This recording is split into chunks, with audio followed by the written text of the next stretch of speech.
നമ്മളെ പോലുള്ള ആളുകളുടെ പേസ് നോക്കുമ്പോൾ നമ്മൾ മരിച്ചിട്ടുണ്ടാവും. പിന്നെ നമുക്ക് ആ പേസേ കിട്ടുന്നില്ല.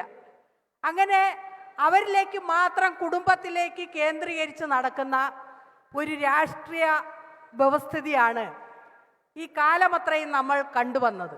അതുകൊണ്ട് രണ്ട് വാക്കുകൾ മാത്രം പറഞ്ഞ് ഞാൻ എൻ്റെ വാക്കുകൾ അവസാനിപ്പിക്കാം. നമ്മൾ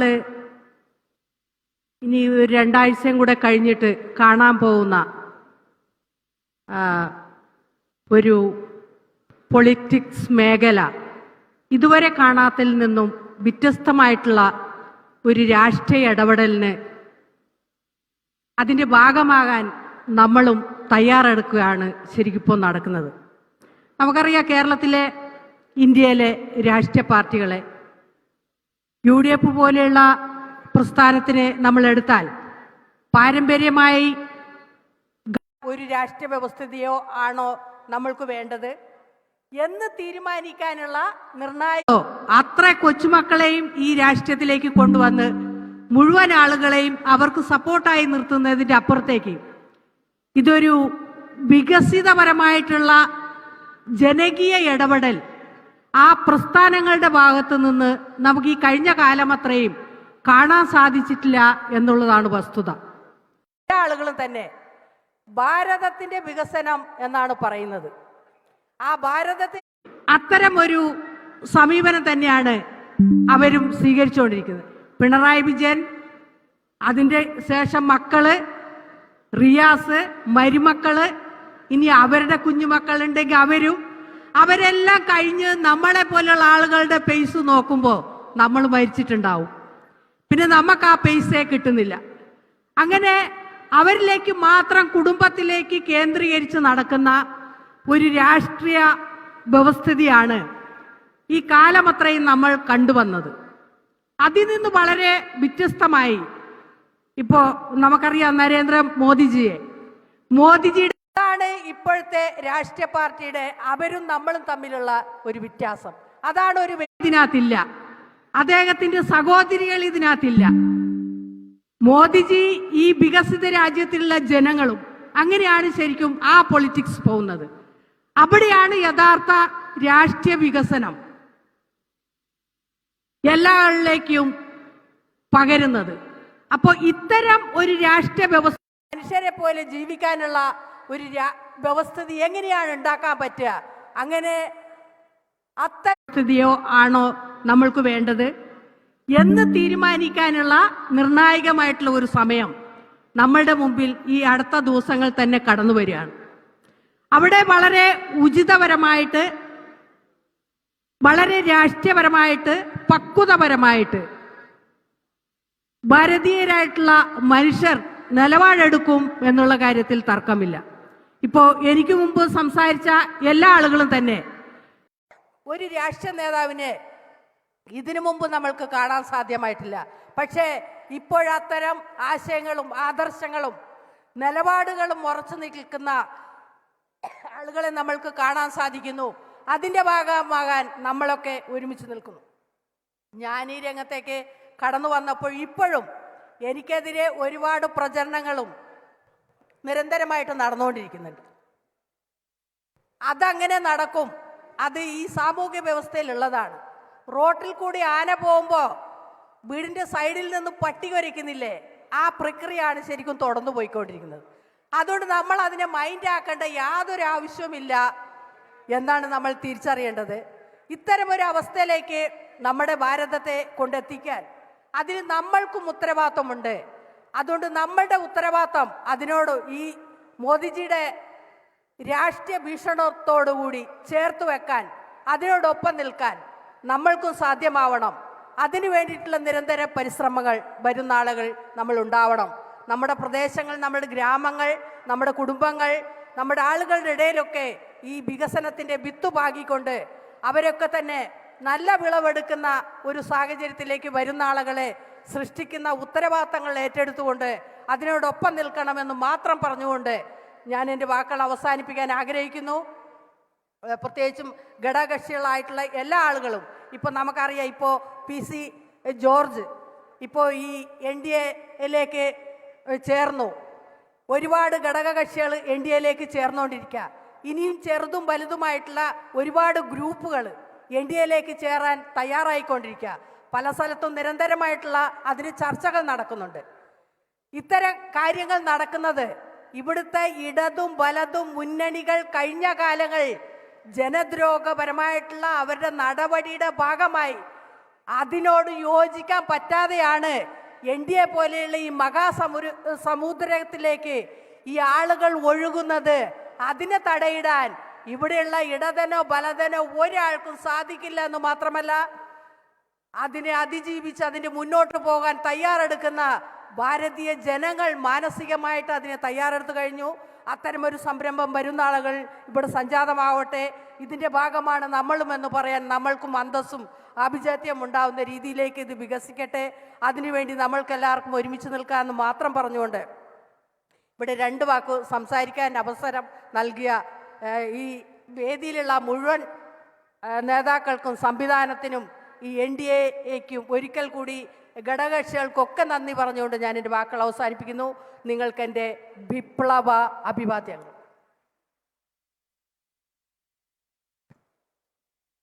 അടുത്തതായി ഈ വേദിയിൽ നമ്മോട് സംസാരിക്കുന്നത് പാർട്ടിയുടെ ദേശീയ നിർവാഹക സമിതി അംഗം ശ്രീ പി കെ കൃഷ്ണദാസ് അവർകളാണ്.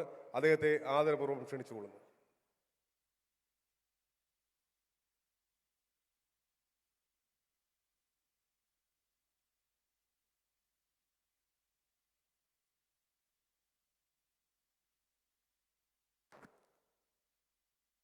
ആദരണീയരായ ഈ വേദിയിൽ ഉപവിഷ്ടരായിട്ടുള്ള നേതാക്കന്മാരെ, അതേപോലെ ഇവിടെ സദസ്സിൽ സന്നിഹിതരായിട്ടുള്ള സഹോദരീ സഹോദരന്മാരെ, സഹപ്രവർത്തകരെ, സുഹൃത്തുക്കളെ, നാട്ടുകാരെ, നമസ്കാരം. ബോലോ ഭാരത് മാതാ കീ, ബോലോ നരേന്ദ്ര മോദി ജി കീ. വരണം വരണം വരണം വരണം, വീണ്ടും വരണം വീണ്ടും വരണം. പ്രിയമുള്ളവരെ, ഏതാനും നിമിഷങ്ങൾക്കുള്ളിൽ നമ്മുടെ പ്രിയങ്കരനായ പ്രധാനമന്ത്രി ശ്രീ നരേന്ദ്രമോദിജി ഈ വേദിയിൽ എത്തിച്ചേരും. കഴിഞ്ഞ ജനുവരി 27-ാം തീയതി അത്യുത്തര കേരളമായ കാസർഗോഡ് നിന്ന് ദേശീയ ജനാധിപത്യ സഖ്യത്തിൻ്റെ സംസ്ഥാന ചെയർമാൻ ശ്രീ കെ സുരേന്ദ്രൻ്റെ നേതൃത്വത്തിൽ ആരംഭിച്ച കേരള പദയാത്രയുടെ സമാപന സമ്മേളനത്തിലാണ് നമ്മുടെ പ്രിയങ്കരനായ പ്രധാനമന്ത്രി പങ്കുചേരുന്നത്. ഈ പദയാത്ര 19 ലോക്സഭാ മണ്ഡലങ്ങളിൽ പര്യടനം പൂർത്തിയാക്കിയതിനു ശേഷമാണ് ഈ അനന്തപുരിയിൽ എത്തിയിട്ടുള്ളത്. കേരള പദയാത്രയെക്കുറിച്ച് നിസ്സംശയം പറയാൻ സാധിക്കും, കേരളത്തിലെ ജനമനസ്സറിഞ്ഞും ജനമനസ്സിൽ ഇടം നേടിയുമുള്ള ഒരു വിജയയാത്ര തന്നെയാണ് എൻ ഡി എയുടെ കേരള പദയാത്ര എന്ന് നിസ്സംശയം പറയാൻ സാധിക്കും. ഈ യാത്രയിലെ സ്വീകരിക്കാൻ കേരളത്തിലുടനീളം എല്ലാ ലോക്സഭാ മണ്ഡലങ്ങളിലും ആബാലവൃദ്ധം ജനങ്ങളാണ് ആവേശപൂർവം കാത്തിരുന്നത്, പങ്കെടുത്തത്. ഒരു കാര്യം ഉറപ്പിച്ചു പറയാൻ സാധിക്കും,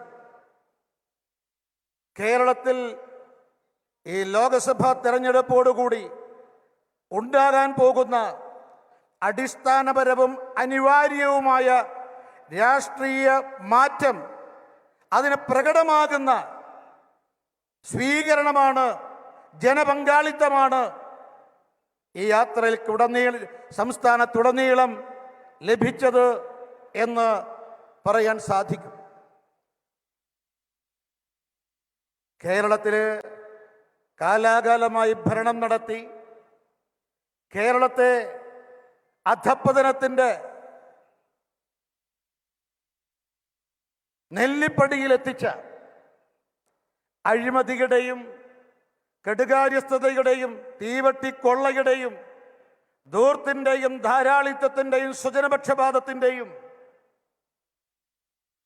രാഷ്ട്രീയം കൈകാര്യം ചെയ്യുന്ന CPM-നും കോൺഗ്രസിനും അവർ പ്രതിദാനം ചെയ്യുന്ന LDF UDF നശീകരണ മുന്നണികൾക്കെതിരായിട്ട് വികസനത്തിലും ജനക്ഷേമത്തിലും സൽഭരണത്തിലും അധിഷ്ഠിതമായിട്ടുള്ള ഒരു വികസനത്തിൻ്റെ പുതിയ ബദൽ രാഷ്ട്രീയം മലയാളികൾക്ക് മുന്നിൽ അവതരിപ്പിച്ചുകൊണ്ടാണ് പ്രിയമുള്ളവരെ ഈ കേരള പദയാത്ര 19 മണ്ഡലങ്ങളിലും പര്യടനം പൂർത്തിയാക്കി തിരുവനന്തപുരത്തെത്തിയത്. കേരളത്തിലുണ്ടാകാൻ പോകുന്ന രാഷ്ട്രീയ മാറ്റം വളരെ വ്യക്തമാണ്. ഇന്ന് പ്രിയങ്കരനായ നരേന്ദ്രമോദിജി തിരുവനന്തപുരത്തെത്തുന്നു. ഒരു കാര്യം നമുക്ക് മനസ്സിലാക്കാൻ സാധിക്കുന്നു, കേരളത്തിൽ എന്ത് രാഷ്ട്രീയ മാറ്റമാണ് ഉണ്ടാകുന്നത്? ഇപ്പം കേരളം ഭരിച്ചുകൊണ്ടിരിക്കുന്ന ഇടത് മുന്നണി ജനവിരുദ്ധ നിലപാടുകൾ സ്വീകരിച്ചതിന്റെ ഭാഗമായി, അവർ നടത്തിയ തീവട്ടിക്കൊള്ളയുടെ ഭാഗമായി ഇന്ന് ആത്മവിശ്വാസം നഷ്ടപ്പെട്ടിരിക്കുകയാണ്. സത്യത്തിൽ മുഖ്യമന്ത്രിക്ക് തലയിൽ മുണ്ടിടാതെ ലോകസഭാ തെരഞ്ഞെടുപ്പിൽ പ്രചരണം നടത്താൻ കേരളത്തിൽ സാധ്യമാകുമോ എന്ന് സംശയിക്കുകയാണ്. മുഖ്യമന്ത്രിക്ക് എല്ലാ വിശ്വാസവും നഷ്ടപ്പെട്ടു. അതുകൊണ്ടാണ് LDF-ന്റെ സ്ഥാനാർത്ഥി പട്ടികയായി പുറത്തു വന്നിട്ടുള്ളവരുടെ പേരുകൾ നിങ്ങൾ ഒന്ന് വിശകലനം ചെയ്താൽ പാർട്ടിക്കകത്ത് തന്റെ ശത്രുക്കളായിട്ടുള്ളവരെയാണ് അദ്ദേഹം സ്ഥാനാർത്ഥികളായി അവതരിപ്പിച്ചിട്ടുള്ളത്. കാരണം തോൽക്കുന്നുവെങ്കിൽ തോൽക്കട്ടെ എന്ന മനോഭാവത്തോടു കൂടിയാണ് പിണറായി വിജയൻ തന്റെ പാർട്ടിയുടെ ലോകസഭാ സ്ഥാനാർത്ഥികൾക്ക് രൂപം നൽകിയിട്ടുള്ളത് എന്ന് മനസ്സിലാക്കാൻ സാധിക്കും. പ്രതീക്ഷ നഷ്ടപ്പെട്ടിരിക്കുകയാണ്. ഇനി ഈ ഭരണപക്ഷത്തിന്റെ ജനവിരുദ്ധത പ്രയോജനപ്പെടുത്താൻ ഔദ്യോഗിക പ്രതിപക്ഷത്തിന്റെ അവസ്ഥ എന്താ? സമരാഗ്നി, വലിയ കനൽക്കട്ടകൾ ഉണ്ടാകാൻ പോകുന്നു എന്നായിരുന്നു പ്രഖ്യാപിച്ചിരുന്നത്.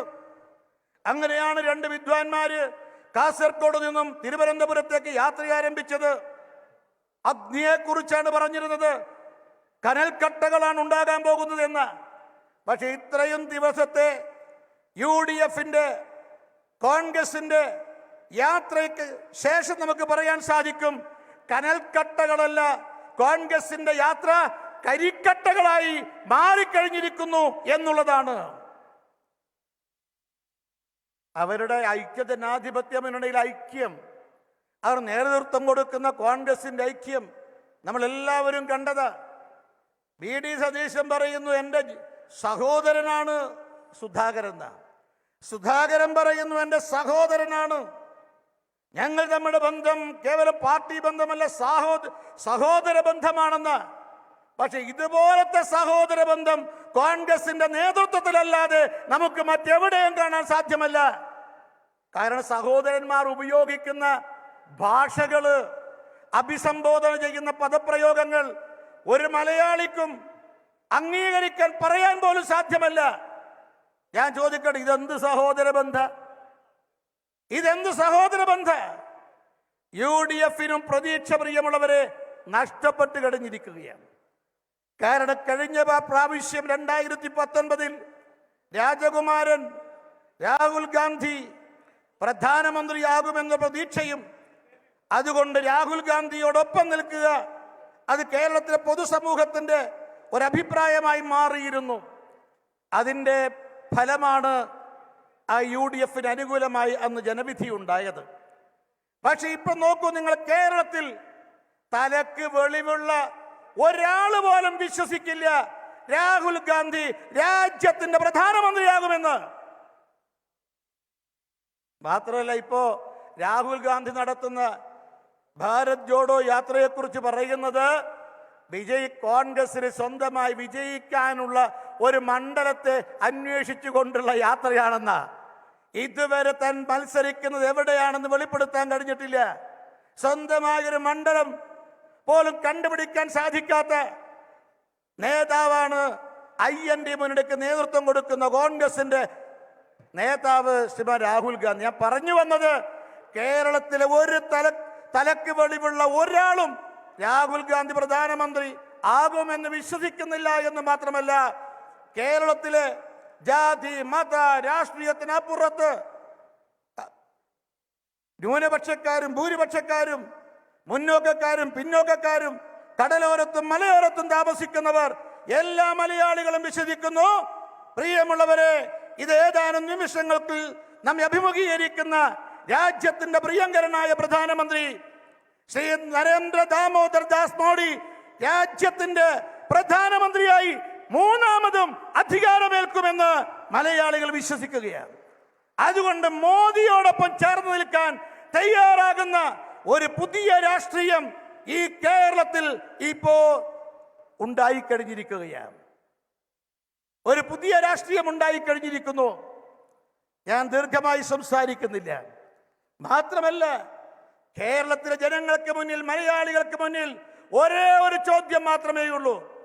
400+ അതിനോടൊപ്പം നിൽക്കുമോ, 40+ അതിനോടൊപ്പം നിൽക്കുമോ എന്നാണ്. നിങ്ങൾക്ക് എന്താ വേണ്ടത്? 400+ വേണോ, 40+ വേണോ എന്നുള്ളതാണ്. പ്രിയമുള്ളവരെ, നമ്മുടെ പ്രിയങ്കരനായ പ്രധാനമന്ത്രി ആവർത്തിച്ച് പ്രഖ്യാപിച്ചത് BJPക്ക് ഒറ്റയ്ക്ക് 370+, NDAക്ക് ദേശീയ ജനാധിപത്യ സഖ്യത്തിന് 400+ എന്നതാണ്. അപ്പൊ കോൺഗ്രസിന്റെ അഖിലേന്ത്യാ അധ്യക്ഷൻ മല്ലികാർജുന ഖാർഗെ പറഞ്ഞത്, മോദിജി BJPക്ക് ഒറ്റയ്ക്ക് 370+ അല്ല 400+ ആണ്, NDAക്ക് അതിലും കൂടും എന്നാര് പറഞ്ഞു? കോൺഗ്രസിന്റെ അഖിലേന്ത്യാ അധ്യക്ഷൻ. പ്രിയമുള്ളവരെ, അദ്ദേഹത്തോട് പറയിപ്പിച്ചത് എങ്ങനെയാ? രാജ്യം മുഴുവൻ മോദിയോടൊപ്പം, കേരള ജനതയും മോദിയോടൊപ്പമാണ്. കേരളത്തിലെ നഗരങ്ങളിൽ, ഗ്രാമങ്ങളിൽ, റെയിൽവേ സ്റ്റേഷൻ, ബസ് സ്റ്റേഷൻ, പച്ചക്കറിക്കട, പഴവർഗ്ഗക്കട, പലവ്യഞ്ജനക്കട, എല്ലായിടത്തും ഒരേ ഒരു ചർച്ച മാത്രമേ ഉള്ളൂ: മോദി മോദി മോദി മോദി. ജനങ്ങൾ മോദിയോടൊപ്പം, ഇന്ത്യയിൽ മുഴുവൻ തന്നെ. അതുകൊണ്ട് ഒരു കാര്യം ഉറപ്പാ, ആകാശം ഇടിഞ്ഞു വീണാലും ഭൂമി പിളർന്നാലും ഗംഗാ നദി വറ്റിപ്പോയാലും നരേന്ദ്ര ദാമോദർ ദാസ് മോഡി രാജ്യത്തിന്റെ പ്രധാനമന്ത്രിയാകുമെന്ന കാര്യത്തിൽ യാതൊരു സംശയവുമില്ല. അതും 400+ ലോകസഭാ സീറ്റോട് കൂടിയാണ് ഉണ്ടാകാൻ പോകുന്നത്. ഞാൻ ചോദിക്കട്ടെ, ഈ മലയാളികൾ, ഈ കേരളം ഈ 400+നോടൊപ്പം അണിനിരക്കുന്നതല്ലേ നല്ലത്? കേരളത്തിന്റെ വികസനത്തിന് വേണ്ടി, കേരളത്തെ ചെറുപ്പക്കാരുടെ സ്വപ്നങ്ങൾക്ക് നിറം പകരാൻ വേണ്ടി, ഇത്രയും കാലം നാം അനുഭവിച്ച പിന്നോക്കാവസ്ഥയ്ക്ക് പരിഹാരം കാണാൻ വേണ്ടി, ഒരു പുതിയ കേരളം പടുത്തുയർത്താൻ വേണ്ടി, എല്ലാ കൈകൾക്കും തൊഴിൽ ലഭിക്കുന്ന വ്യാവസായിക രംഗത്തും കാർഷിക രംഗത്തും സേവന രംഗത്തും വികസനം പൂത്തുലഞ്ഞാടുന്ന ഒരു പുതിയ കേരളം സൃഷ്ടിക്കാൻ നരേന്ദ്രമോദി നേതൃത്വം നൽകുന്ന ഈ ബദൽ രാഷ്ട്രീയത്തോടൊപ്പം 400+നോടൊപ്പം അണിനിരക്കാൻ കേരളം തയ്യാറാകുന്നതല്ലേ നല്ലത്? നിങ്ങൾക്ക് ഈ 40+ ഒപ്പിനോടൊപ്പം കേരളം ചേർന്നതുകൊണ്ട് മലയാളികൾക്കും കേരളത്തിനും എന്തെങ്കിലും പ്രയോജനമുണ്ടോ? ഈ 40+ന്റെ ഭാഗമായാൽ അവർക്ക് എന്താ അവിടെ ചെയ്യാൻ സാധിക്കുക? ഡൽഹിയിൽ 1 കൂകാൻ സാധിക്കും, കൂവിളിക്കാൻ സാധിക്കും. 2 ഗാന്ധി പ്രതിമക്ക് താഴെ ഇരുന്ന് ധർണ നടത്താം. ഞാൻ ചോദിക്കട്ടെ, ഈ ഡൽഹിയിൽ ഗാന്ധി പ്രതിമക്ക് ചുവടെ ധർണ ഇരുത്താൻ നമ്മൾ 20 എണ്ണത്തിന് അങ്ങോട്ട് അയക്കണോ? അത് നമുക്ക് തിരുവനന്തപുരത്ത് ഒരുക്കി കൊടുക്കാം, ഒരു മണ്ഡപം. അതുകൊണ്ട് പ്രിയമുള്ളവരെ, ഈ വികസനം കേരളത്തിലെത്തിക്കാൻ നരേന്ദ്രമോദി ഒപ്പം നിൽക്കുന്ന 20 ലോകസഭാംഗങ്ങളെ വിജയിപ്പിക്കാനുള്ള പുതിയ രാഷ്ട്രീയം കേരളത്തിൽ ഉരുത്തിരിഞ്ഞു വരുന്നതാണ്, കേരളത്തിൽ ഉണ്ടാകുന്നതാണ് മലയാളികൾക്ക് നല്ലത് എന്ന് ഭാരതീയ ജനതാ പാർട്ടിയും NDAയും ഓർമ്മപ്പെടുത്താൻ ആഗ്രഹിക്കുകയാണ് പ്രിയമുള്ളവരെ. അതുകൊണ്ട് ഈ പുതിയ രാഷ്ട്രീയത്തോടൊപ്പം അണിനിരക്കാൻ, അതിനുള്ള അമര സന്ദേശവും വഹിച്ചുകൊണ്ടാണ് ഭാരതീയ ജനതാ പാർട്ടി ദേശീയ ജനാധിപത്യ സഖ്യം, പ്രിയമുള്ളവരെ, അതിൻ്റെ ദേശീയ ജനാധിപത്യ സഖ്യത്തിൻ്റെ സംസ്ഥാന ചെയർമാൻ കെ സുരേന്ദ്രന്റെ നേതൃത്വത്തിൽ അത്യുത്തര കേരളത്തിൽ നിന്നും ഈ തിരുവനന്തപുരത്തേക്ക് ഈ കേരള പദയാത്രയുമായി എത്തിച്ചേർന്നിട്ടുള്ളത്. ഒരു കാര്യം മാത്രം സൂചിപ്പിക്കുന്നു, പുതിയ കേരളത്തിന്റെ ഗ്യാരണ്ടി എന്താ? പുതിയ കേരളം സൃഷ്ടിക്കുമെന്നുള്ള ഗ്യാരണ്ടി എന്താ? ഞങ്ങൾ പറയാൻ ആഗ്രഹിക്കുന്നു, അധികാരത്തിലേറുന്ന സമയത്ത് രാജ്യത്തെ മുഴുവൻ ജനങ്ങൾക്കും നൽകിയ വാഗ്ദാനം 10 വർഷക്കാലത്തെ ഭരണത്തിലൂടെ 100% നടപ്പാക്കിയ ലോകാരാധ്യനായ നേതാവ് ശ്രീമാൻ നരേന്ദ്ര ദാമോദർ ദാസ് മോഡിയുടെ ഗ്യാരണ്ടിയാണ് ഞങ്ങൾ ഈ കേരളത്തിലെ മലയാളികൾക്ക് നൽകുന്നത്. നേരത്തെ സൂചിപ്പിച്ചതുപോലെ 5 ദുർബല രാജ്യങ്ങളിൽ ഒന്നായ ഭാരതത്തിന് ലോകത്തിലെ 5ാമത്തെ സാമ്പത്തിക ശക്തിയായി മാറ്റിയ മോദിയുടെ ഗ്യാരണ്ടിയാണ് ഈ കേരളത്തിലെ ജനങ്ങൾക്ക് ഞങ്ങൾ നൽകുന്നത്. കേരളത്തിലെ ജനങ്ങൾ 1,53,00,000 മലയാളികൾക്ക് മാസത്തിൽ 5 കിലോഗ്രാം അരി നൽകിക്കൊണ്ട് നമ്മുടെ പട്ടിണി മാറ്റിയ മോദിയുടെ ഗ്യാരണ്ടിയാണ് NDA മലയാളികൾക്ക് നൽകുന്നത്. മാത്രമല്ല പ്രിയമുള്ളവരെ, പാവപ്പെട്ട ഈ നാട്ടിലെ സാധാരണക്കാരന് വൈദ്യ ചികിത്സ ലഭിക്കാൻ 5 ലക്ഷം രൂപയുടെ ആരോഗ്യ ഇൻഷുറൻസ് പദ്ധതി, ആയുഷ്മാൻ ഭാരത് പദ്ധതി കേരളത്തിൽ 72 ലക്ഷം ജനങ്ങൾക്ക് നൽകിയ മോദിയുടെ ഗ്യാരണ്ടിയാണ് കേരളത്തിലെ ജനങ്ങൾക്ക് ഞങ്ങൾ നൽകുന്നത്. ഈ നാട്ടിലെ പാവപ്പെട്ടവർ സാധാരണക്കാർക്ക് തൊഴിലുറപ്പ് പദ്ധതിയിലൂടെ അവർ തൊഴിലില്ലായ്മയും പട്ടിണിയും മാറ്റാൻ ഇക്കാലം അത്രയും 16,100 കോടി രൂപ കേരളത്തിന് നൽകിയ മോദിയുടെ ഗ്യാരണ്ടിയാണ് ഞങ്ങൾ നൽകുന്നത്. കേരളത്തിലെ യുവതികൾക്കും യുവാക്കന്മാർക്കും തൊഴിൽ സംരംഭം തുടങ്ങാൻ മുദ്രാ ലോണിലൂടെ 36,257 കോടി രൂപ നൽകിയ മോദിയുടെ ഗ്യാരണ്ടിയാണ് ഞങ്ങൾ ജനങ്ങൾക്ക് നൽകുന്നത്. മാത്രമല്ല, ഏതാണ്ട് കേരളത്തിലെ അന്തിയുറങ്ങാൻ കൂരയില്ലാത്ത 4 ലക്ഷം പാവപ്പെട്ടവർക്ക് വീട് നിർമ്മിച്ചു കൊടുത്ത മോദിയുടെ ഗ്യാരണ്ടിയാണ് ഞങ്ങൾ നൽകുന്നത്. പ്രിയമുള്ളവരെ, അതുപോലെ ഈ നാട്ടിൽ പെട്ടിക്കടക്കാർ 1 ലക്ഷം കേരളത്തിലെ പെട്ടിക്കടക്കാർക്ക് 10,000 മുതൽ 1 ലക്ഷം രൂപ വായ്പ കൊടുത്ത, സ്വനിധിയുടെ വായ്പ കൊടുത്ത മോദിയുടെ ഗ്യാരണ്ടിയാണ് ഞങ്ങൾ നൽകുന്നത്. അതുകൊണ്ട് ഞാൻ ചോദിക്കുന്നു, ആ ബാലവൃദ്ധൻ ജനങ്ങൾക്കും ജീവിക്കാൻ ആവശ്യമായിട്ടുള്ള വിവിധ ജനക്ഷേമ പദ്ധതികൾ ജനങ്ങൾക്ക് നൽകിയിട്ടുള്ള മോദിയുടെ ഗ്യാരണ്ടി, ഈ മോദിയുടെ ഗ്യാരണ്ടി ഈ നാട്ടിലെ 3,40,00,000-ലധികം വരുന്ന മലയാളികൾക്ക് വിശ്വസിക്കാൻ സാധിക്കുന്ന ഗ്യാരണ്ടിയാണ്. ഇതിനപ്പുറത്ത് മറ്റൊരു ഗ്യാരണ്ടി ഇല്ല. ഇത് ദൈവത്തിന്റെ ഗ്യാരണ്ടിക്ക് തുല്യമാണ്. അതുകൊണ്ട് ഈ ഗ്യാരണ്ടിയോടൊപ്പം അണിനിരക്കാൻ തിരുവനന്തപുരം, ആറ്റിങ്ങൽ, കൊല്ലം മുഴുവൻ ലോകസഭാ മണ്ഡലങ്ങളിലെയും ജനങ്ങൾ തയ്യാറാകണമെന്ന് വിനയപൂർവ്വം അഭ്യർത്ഥിക്കുകയാണ്. ഒരു കാര്യവും കൂടി സൂചിപ്പിച്ച് നിർത്തുകയാണ്. കേരളത്തിലെ അപകടകരമായ ഒരു രാഷ്ട്രീയമാണ് ഇപ്പോൾ ഉരുത്തിരിഞ്ഞു വന്നിരിക്കുന്നത്. ഇവിടെ 2 മുന്നണികളും വർഗീയവാദികൾക്ക്, ഭീകരന്മാർക്ക്, തീവ്രവാദികൾക്ക് പൂർണ്ണമായും അടിയറവ് പറഞ്ഞിരിക്കുകയാണ്. ജനങ്ങളിൽ വിശ്വാസം നഷ്ടപ്പെട്ടവർ ഭീകരവാദികളിൽ, വർഗീയവാദികളിൽ അഭയം കണ്ടെത്തുകയാണ്. ഇപ്പം UDF-ന്റെയും LDF-ന്റെയും പൊതു പ്രേരണാ സ്രോതസ് ഏതാ? അത് മുസ്ലിം ലീഗായി മാറിയിരിക്കുകയാണ്. ഇപ്പൊ ഗണിതശാസ്ത്രം പഠിച്ചവർക്കറിയാം, ലസാഗു എന്ന് പറയും, പൊതുഗുണിതം എന്നുള്ളത്, പൊതുഗുണിതത്തെ കുറിച്ചറിയാം. ലഘുതമ സാധാരണ ഗുണിതം, പൊതുവായ ഗുണിതം ലസാഗു എന്ന് പറയുന്നത്.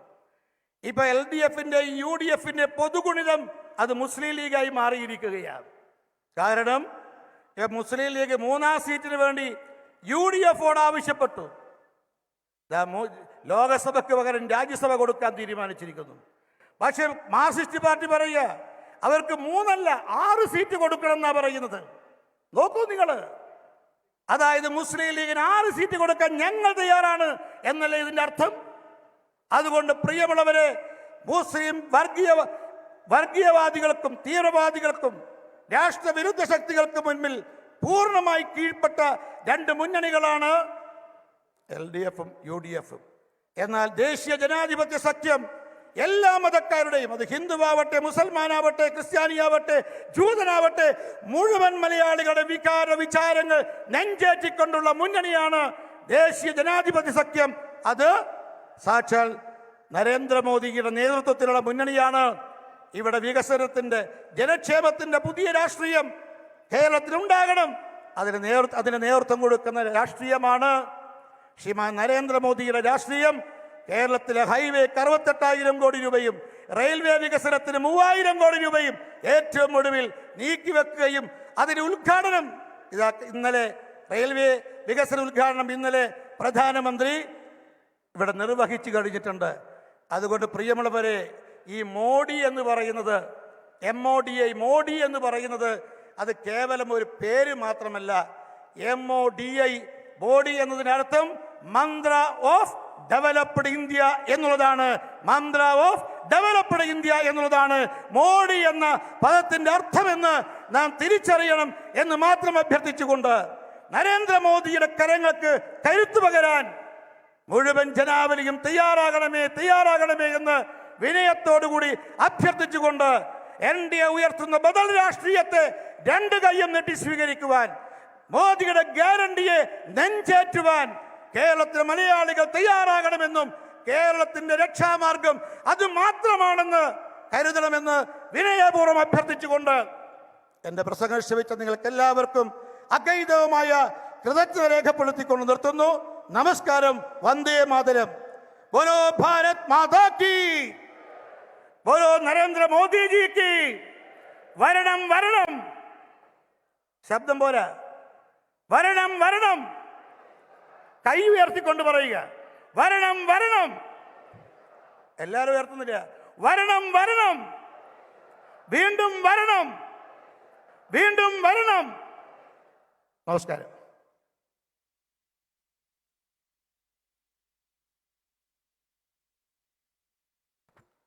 അടുത്തതായി ഈ പൊതുസമ്മേളനത്തെ അഭിസംബോധന ചെയ്തുകൊണ്ട് മുൻ ചീഫ് വിപ്പും അതോടൊപ്പം തന്നെ MLA-മായിരുന്ന ശ്രീ PC ജോർജ് അവർ നമ്മോടൊപ്പം സംസാരിക്കും.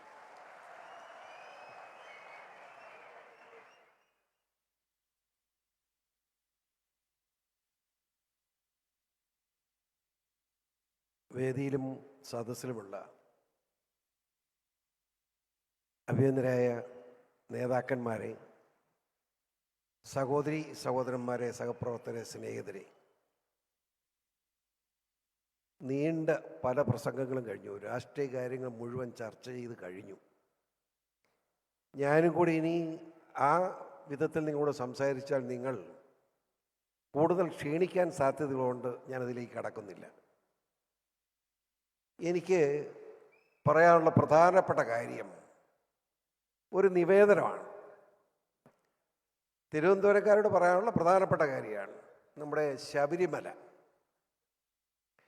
ആ ശബരിമലയിൽ വിശ്വാസം തകർക്കപ്പെടുന്ന സാഹചര്യം മേലിൽ കേരളത്തിൽ ഉണ്ടാവാതിരിക്കാൻ ആ ശബരിമല ഉൾപ്പെട്ട പ്രദേശം കേന്ദ്ര ഗവൺമെൻറ് ഏറ്റെടുക്കണം എന്നാണ് എൻ്റെ അഭ്യർത്ഥന. കാരണം ഈ കേരളത്തിൽ അധികം താമസിയാതെ BJPയുടെ കൈകളിലേക്ക് ഈ ഭരണം വരും എന്ന് വിചാരിച്ചാലും ഇവിടെ നാസ്തികന്മാരുടെ കൈകളിൽ കുറേയേറെ കാര്യങ്ങൾ ഇരിപ്പുണ്ട്. ആ നിലയ്ക്ക് അവർ വീണ്ടും ആ വിശ്വാസത്തെ തകർക്കാനും 10 വയസ്സിനും 52 വയസ്സിനും ഇടയ്ക്ക് പ്രായമുള്ള സ്ത്രീകൾ പ്രവേശിക്കാൻ പാടില്ലാത്ത ശബരിമല ശാസ്താവിൻ്റെ സന്നിധാനത്തിലേക്ക്, പ്രത്യേകിച്ച് ഉടുവസ്ത്രം പോലും ഉപയോഗിക്കാൻ മടിക്കുന്ന ആ സ്ത്രീകളെ ഇനിയും പിണറായി വിജയനെ പോലുള്ള ആളുകൾ കയറ്റിക്കൊണ്ട് പോകാൻ സാധ്യതയുള്ളതുകൊണ്ട് കേന്ദ്ര ഗവൺമെൻറ് ഏറ്റെടുത്ത് കഴിഞ്ഞാൽ ആ ശല്യം ഒഴിവാകും. അത് ചെയ്യണം. അതിനുവേണ്ടി നമുക്ക് ഒന്നിച്ച് നിൽക്കണം എന്നാണ് വിനയപുരസ്സരം എനിക്ക് പറയാനുള്ളത്. മറ്റൊരു കാര്യം, ഒരു 15 വർഷത്തിന് മുമ്പ് കേരള നിയമസഭയിൽ ഞാൻ പറഞ്ഞ കാര്യമാണ്. കേരള ഹൈക്കോടതിയുടെ ഒരു ബെഞ്ചെങ്കിലും ഈ തിരുവനന്തപുരത്ത് സ്ഥാപിക്കണം. ഞാനത് വെറുതെ പറഞ്ഞതല്ല. ഞാനത് പറഞ്ഞപ്പോൾ അന്ന് ഗവൺമെൻറ് പറഞ്ഞ മറുപടി, നമ്മുടെ ഭരണ സംവിധാനത്തിൻ്റെ ആസ്ഥാനം തിരുവനന്തപുരവും നിയമ സംവിധാനത്തിൻ്റെ ആസ്ഥാനം എറണാകുളവുമാണ്, അത് മധ്യമാണ്. ഞാനന്ന് ചോദിച്ചു, എന്നാൽ തൃശ്ശൂരാക്കണ്ടേ? ഏകദേശം മധ്യമാക്കിയാണെങ്കിൽ തൃശ്ശൂരാക്കണം. തർക്കം ഉണ്ടായതാണ്. അപ്പോൾ പറഞ്ഞത്, ഗവൺമെൻറ് പറഞ്ഞ മറുപടി, ഇവിടെ നിന്ന് കോടതി ഇനിയൊരു ബെഞ്ച് വരുന്നെങ്കിൽ കൂടുതൽ സാമ്പത്തിക ബുദ്ധിമുട്ടുകൾ ഉണ്ടാകാൻ സാധ്യതയുണ്ട്, അതുകൊണ്ട് നമുക്കത് വേണ്ടെന്ന് വെക്കാം. അങ്ങനെയാണ് വഴക്കെന്ന് അവസാനിച്ചത്. പക്ഷെ ഇപ്പോൾ ബഹുമാനപ്പെട്ട ഹൈക്കോടതി ഇപ്പോഴിരിക്കുന്ന ആസ്ഥാനത്ത് നിന്ന് മാറി ഒരു 10-15 കിലോമീറ്റർ അകലെ കൊണ്ടുപോയി 100 ചില്ലുവാനും കോടി രൂപ മുതൽ മുടക്കി ഒരു കോടതി ഉണ്ടാക്കാനുള്ള ശ്രമം നടത്തുകയാണ്, കെട്ടിടം പണിയാൻ. അങ്ങനെയെങ്കിൽ ആ ചെലവ് ഒഴിവാക്കിക്കൊണ്ട് ഒരു ഹൈക്കോടതിയുടെ ഒരു 2 ബെഞ്ച് ഈ തിരുവനന്തപുരത്ത് സ്ഥാപിച്ചാൽ ഒരു 400 കോടി രൂപ സംസ്ഥാന ഖജനാവിലേക്ക് ലാഭം ഉണ്ടാവുന്ന കാര്യത്തിൽ എനിക്ക് സംശയമില്ല. ഇവിടുന്ന് ഉദ്യോഗസ്ഥന്മാരും മന്ത്രിമാരും കെട്ടിപ്പെറുക്കി പോവുകയാണ് എറണാകുളത്തിന്. എല്ലാ ദിവസവും ട്രെയിനെ നോക്കിക്കോളൂ, ഫയലും ചുമന്നുകൊണ്ടുള്ള പോക്കാ തിരുവനന്തപുരത്ത് നിന്ന് എറണാകുളത്തിന്. വല്ല ഗുണമുണ്ടോ? ആ പോക്കെല്ലാം അവസാനിപ്പിക്കും. 2 ജഡ്ജിമാർ മാത്രം ഇവിടെ വന്നാൽ ആ പ്രശ്നം തീരുകയാണ്. ആ കാര്യവും തിരുവനന്തപുരംകാരൊന്ന് ചർച്ച ചെയ്യുന്നത് നന്നായിരിക്കും എന്ന അഭിപ്രായം കൂടി ഞാൻ രേഖപ്പെടുത്തുന്നു. സുഹൃത്തുക്കളെ, ഞാൻ ദീർഘമായിട്ടൊന്നും പറയുന്നില്ല, കാരണം രാഷ്ട്രീയ കാര്യങ്ങൾ ഒരു കാര്യം ഞാൻ സമയമില്ല, അത് അനേകം ഇനിയും പ്രസംഗമുണ്ട്. അത് തന്നെയല്ല, ഇങ്ങനെ മോദിജി വരാൻ പോവുക. നിങ്ങളെല്ലാവരും ഒരു കാര്യം ശ്രദ്ധിക്കണം, 14 ജില്ലയിലും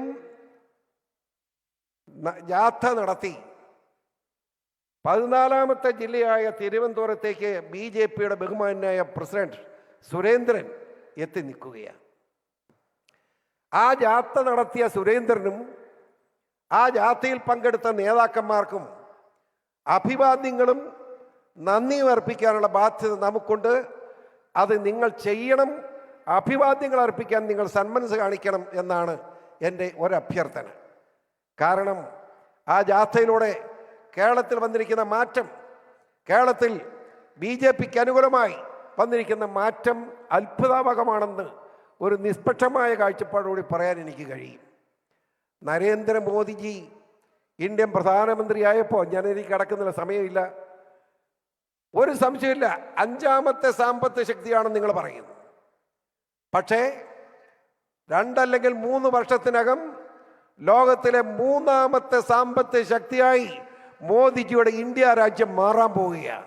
അവിടാണ് പ്രധാനപ്പെട്ട കാര്യം. ആ നിലയ്ക്ക് തിരുവനന്തപുരത്തെ ആളുകളോട് എനിക്ക് ചോദിക്കാനുള്ളത്, നിങ്ങൾ എന്തിന് വേറെ കൊണ്ട് വല്ലയിടത്ത് വോട്ട് ചെയ്യുന്നു? ആ BJPയുടെ സ്ഥാനാർത്ഥിക്ക് വോട്ട് ചെയ്താൽ പോരെ? നിങ്ങൾ വോട്ട് ചെയ്യുന്ന ആള് ആ ഡൽഹിയിൽ പോയിട്ട് റോഡിൽ കൂടെ ചുമ്മാ നടക്കുന്നതല്ലാതെ വല്ല കാര്യം ചെയ്യുന്നുണ്ടോ? ചെയ്യാൻ പറ്റുമോ? ആര് ശ്രദ്ധിക്കാൻ? മോദിക്ക് പിന്തുണ കൊടുക്കുന്ന ഒരു സ്ഥാനാർത്ഥി തിരുവനന്തപുരത്ത് ജയിച്ച് MP ആയി ചെന്നാൽ ഈ തിരുവനന്തപുരത്തിനും കേരളത്തിനും കിട്ടാൻ പോകുന്ന മാറ്റങ്ങൾ എത്ര വലുതാണെന്ന് നിങ്ങൾ ചിന്തിക്കണം എന്ന് ഞാൻ അപേക്ഷിക്കുന്നു. നിങ്ങൾ ചിന്തിച്ചതുകൊണ്ടായില്ല. നിങ്ങളുടെ അയൽവാസികളെ കൊണ്ട് ചിന്തിപ്പിക്കാൻ, നിങ്ങളുടെ അയൽവാസികളും ബന്ധുമിത്രാദികളും ആയിട്ടുള്ള മുഴുവൻ ആളുകളെ കൊണ്ടും BJPയുടെ സ്ഥാനാർത്ഥിക്ക് അനുകൂലമായി ചിന്തിപ്പിക്കാനും ആ വോട്ടുകൾ മുഴുവൻ നമ്മുടെ അനുകൂലമാക്കി മാറ്റി ഈ പ്രാവശ്യം തിരുവനന്തപുരത്തും നമ്മുടെ ഒരു MP ഉണ്ടാകാനുള്ള ഉറച്ച തീരുമാനത്തോടു കൂടി നിങ്ങൾ പുറകോട്ട് പോയി ഇന്ന് വീട്ടിലേക്ക് പോകാവൂ എന്ന് വിനയപ്രസംഗം ഞാൻ അഭ്യർത്ഥിക്കുന്നു. നമ്മുടെ സുരേഷ് ഗോപി വന്നിട്ടുണ്ട്. ഇവിടെ വിജയം ഉറപ്പിച്ച സ്ഥാനാർത്ഥിയാണ് സുരേഷ് ഗോപി, നിങ്ങൾ സംശയിക്കണ്ട. വളരെ ഇന്ന് സുരേഷ് ഗോപി ഇച്ചിരി കറുത്തിട്ടുണ്ട്, ജോലി ചെയ്യുന്നുണ്ടെന്ന് ഉറപ്പാണ്. നല്ലോണം ഓടി ജോലി ചെയ്യുന്നുണ്ട്, അതുകൊണ്ട് ഇച്ചിരി കറുത്തിട്ടുണ്ട്. അങ്ങനെയാട്ടെ, അല്പം കറുത്തോട്ട് കുഴപ്പമില്ല. നമുക്ക് ആ തൃശ്ശൂർ പിടിക്കണമെന്ന് മാത്രമല്ല, ഞാൻ 1 മാസത്തിന് മുമ്പ് പറഞ്ഞ കാര്യം മാത്രം ഞാനിവിടെ സൂചിപ്പിക്കുന്നു. ചുരുങ്ങിയത് 5ൽ കൂടുതൽ MPമാർ ഈ കേരളത്തിൽ നിന്നും നരേന്ദ്രമോദിജിക്ക് കൈപൊക്കാനുണ്ടാവും എന്നതിൽ എനിക്കൊരു സംശയവുമില്ല. അപ്പം പത്രക്കാർക്ക് ഒരു സംശയം, ഏതൊക്കെയാണ് ഈ 5? ഞാൻ അവനോട് പറഞ്ഞു, നിങ്ങൾ ബഹളം വെക്കണ്ട. ആ 5 ഏതാന്ന് ഞാൻ പറഞ്ഞാൽ 5-ാമത്തല്ല ഞാൻ പറഞ്ഞ 5-ൽ കൂടുതലെന്നാണ് ഞാൻ പറഞ്ഞത്. അപ്പം പേര് പറയാൻ പറ്റില്ല. അങ്ങനെ പറഞ്ഞാൽ മറ്റുള്ളവർക്ക് നിൽക്കുന്ന സ്ഥാനാർത്ഥി വെറുതെയാവില്ലേ? അവിടെ അത് പറയുന്നില്ല.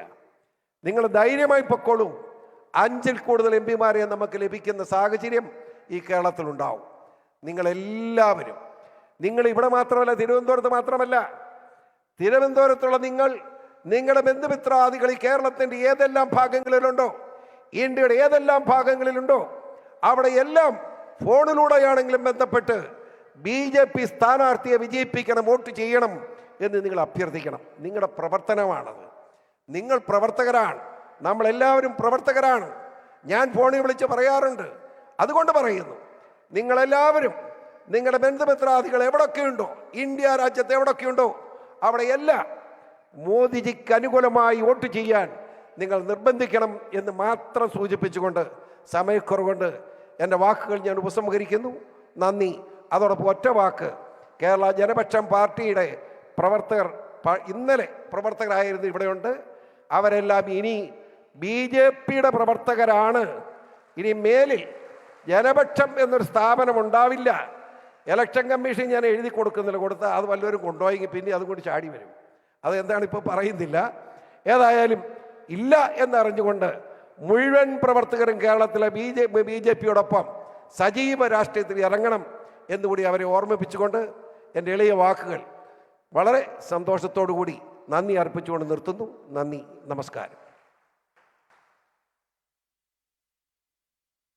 കേരള പദയാത്രയുടെ ഈ സമാപന സമ്മേളനത്തിൽ അടുത്തതായി നമ്മോട് സംസാരിക്കുന്നത് BJPയുടെ ദേശീയ ഉപാധ്യക്ഷൻ ശ്രീ AP അബ്ദുള്ളക്കുട്ടി അവർകളാണ്. അദ്ദേഹത്തെ ആദരപൂർവ്വം ക്ഷണിച്ചുകൊള്ളുന്നു.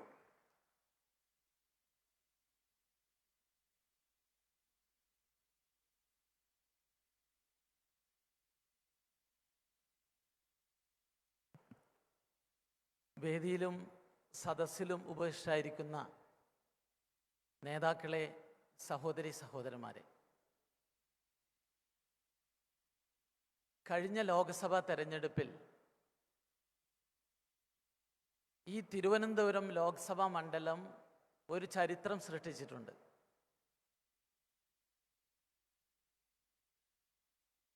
(2019) വോട്ടെണ്ണൽ നടന്നപ്പോൾ ആദ്യം ഫലം പുറത്തു വന്നത് പോസ്റ്റൽ വോട്ടിൻ്റെ റിസൾട്ടായിരുന്നു. പോസ്റ്റൽ വോട്ട് എന്ന് വെച്ചാൽ ഉദ്യോഗസ്ഥർ ചെയ്യുന്ന വോട്ടാണ്. നല്ല വിദ്യാഭ്യാസവും വിവരവുമുള്ള പ്രൊഫഷണലായിട്ടുള്ള ആളുകളുടെ വോട്ടാണ് എണ്ണിയത്. തിരുവനന്തപുരത്ത് മാത്രമല്ല, പത്തനംതിട്ടയിലും പോസ്റ്റൽ വോട്ടിൻ്റെ റിസൾട്ട് വന്നപ്പോൾ അവിടെ വിജയിച്ചത് താമര ചിഹ്നമായിരുന്നു എന്ന് അഭിമാനത്തോടുകൂടി നമ്മൾ ഓർക്കുക. ഇത് കാണിക്കുന്നത് തിരുവനന്തപുരവും പത്തനംതിട്ട മാത്രമല്ല, കേരളം മുഴുവൻ മാറി ചിന്തിച്ചു തുടങ്ങിയെന്നാണ്. മറ്റൊരു പ്രധാനപ്പെട്ട ഒരു നിരീക്ഷണം ഞാൻ നിങ്ങളുടെ മുമ്പിൽ പങ്കുവെക്കാം.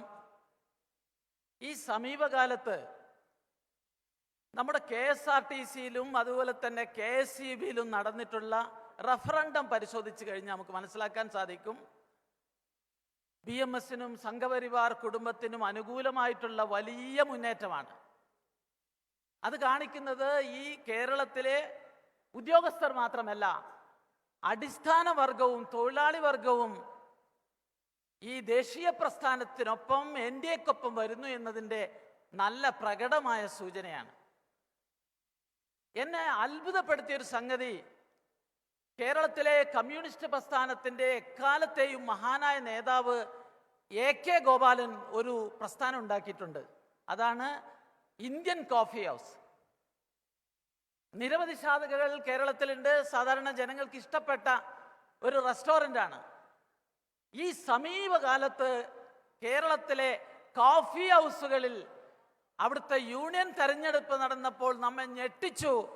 അവിടെ ഈ സംഘപരിവാർ പ്രസ്ഥാനത്തിന് അനുകൂലമായിട്ടുള്ള മഹാമുന്നേറ്റമുണ്ടായി. ഇത് കേരള രാഷ്ട്രീയം പതുക്കെ മാറിക്കൊണ്ടിരിക്കുന്നതിൻ്റെ ലക്ഷണമാണ്. ഉദ്യോഗസ്ഥർ മുതൽ സാധാരണ റെസ്റ്റോറൻറ്റിലെ സാധാരണ തൊഴിലാളികൾ വരെ അവരെ ഉള്ളിൻ്റെ ഉള്ളിൽ ഈ നരേന്ദ്രമോദിയുടെ ദേശീയതയ്ക്കൊപ്പം ചേരുന്നു എന്നുള്ള വളരെ കൃത്യമായ സൂചനയാണ് കേരള രാഷ്ട്രീയത്തിൽ കാണുന്നത്. നമ്മുടെ പ്രിയപ്പെട്ട നേതാവ് കെ സുരേന്ദ്രന്റെ ജാഥ കാസർഗോഡ് നിന്ന് പുറപ്പെട്ടു. ആ ജാഥയിൽ പല ജില്ലകളിലും പോയതാണ്. ആ ജാഥയിലെ ഏറ്റവും വലിയ ഒരു പ്രയാസം എന്തായിരുന്നു എന്നറിയാം? സമയം കളഞ്ഞത്, അല്ലെങ്കിൽ സമയമെടുത്തത്, കളഞ്ഞത് എന്ന് പറഞ്ഞ് തെറ്റിപ്പോയി. സമയമെടുത്തത് എന്താണെന്ന് വെച്ചാൽ, പുതുതായി നിരവധി ആളുകൾ BJP-യിലേക്ക് കടന്നു വരികയും അവരെ ഷാളിട്ട് സ്വീകരിച്ച് നമ്മുടെ ജാഥാ ലീഡറുടെ കൈ കടഞ്ഞുപോയി എന്ന് അദ്ദേഹം എന്നോട് പറയുകയുണ്ടായി. ആ വിധത്തിലുള്ള വലിയ രാഷ്ട്രീയ മാറ്റമാണ് നടക്കുന്നത്. ജാഥയുടെ ഒരു ഘട്ടത്തിൽ കെ സുരേന്ദ്രന് പെട്ടെന്ന് തെരഞ്ഞെടുപ്പുമായി ബന്ധപ്പെട്ട് ഡൽഹിയിൽ ഒരു യോഗത്തിന് പോകേണ്ടി വന്നതുകൊണ്ട് മലപ്പുറത്തെ ജാഥയിൽ ഒരു ദിവസം എനിക്ക് പങ്കെടുക്കേണ്ടി വന്നു. നിങ്ങൾക്കറിയാം, ഈ പ്രസ്ഥാനത്തിൽ വന്ന ഉടനെ ഒരു ഉപതെരഞ്ഞെടുപ്പിൽ മലപ്പുറത്ത് മത്സരിക്കേണ്ടി വന്ന ഒരാളാണ് ഞാൻ. അന്ന് സ്ഥാനാർത്ഥിയായി മലപ്പുറം ടൗണിലൂടെ കൈവീശി നടന്നപ്പോൾ ഇങ്ങോട്ട് കൈവീശാൻ ആരും ഉണ്ടായിരുന്നില്ല. പക്ഷേ ഇക്കുറി കേരള യാത്രയിൽ മലപ്പുറത്ത് കൂടെ ടാറ്റ പറഞ്ഞ് നടക്കുമ്പോൾ അവിടുത്തെ തട്ടമിട്ട ഉമ്മക്കുട്ടികൾ പോലും ഈ ജാഥയെ നോക്കി ടാറ്റ പറയുന്ന പ്രകടമായ രാഷ്ട്രീയ മാറ്റം എൻ്റെ അനുഭവമാണ്. നിങ്ങൾക്ക് ആ ജാഥയുടെ വീഡിയോ ദൃശ്യങ്ങൾ കണ്ടാൽ മനസ്സിലാക്കും. അപ്പൊ കേരള രാഷ്ട്രീയം NDA വിജയിപ്പിക്കാൻ, BJP-യെ വിജയിപ്പിക്കാൻ ഒരുങ്ങിയിരിക്കുന്നു എന്നുള്ളതാണ് ചില അടിസ്ഥാനപരമായ സൂചനകൾ എന്ന് ഞാൻ ആമുഖമായി പറയുകയാണ്. മറ്റൊന്ന്, ഈ തെരഞ്ഞെടുപ്പിലെ ഏറ്റവും വലിയ ശക്തി എന്ന് പറയുന്നത് നാരീശക്തിയാണ്. നരേന്ദ്രമോദിയുടെ ക്ഷേമ പ്രവർത്തനങ്ങൾ മുഴുവൻ വിശകലനം ചെയ്താൽ നമുക്ക് മനസ്സിലാക്കാൻ സാധിക്കും, നരേന്ദ്രമോദി സ്ത്രീകളുടെ, അമ്മമാരുടെ മനസ്സ് കീഴടക്കിയതാണ്.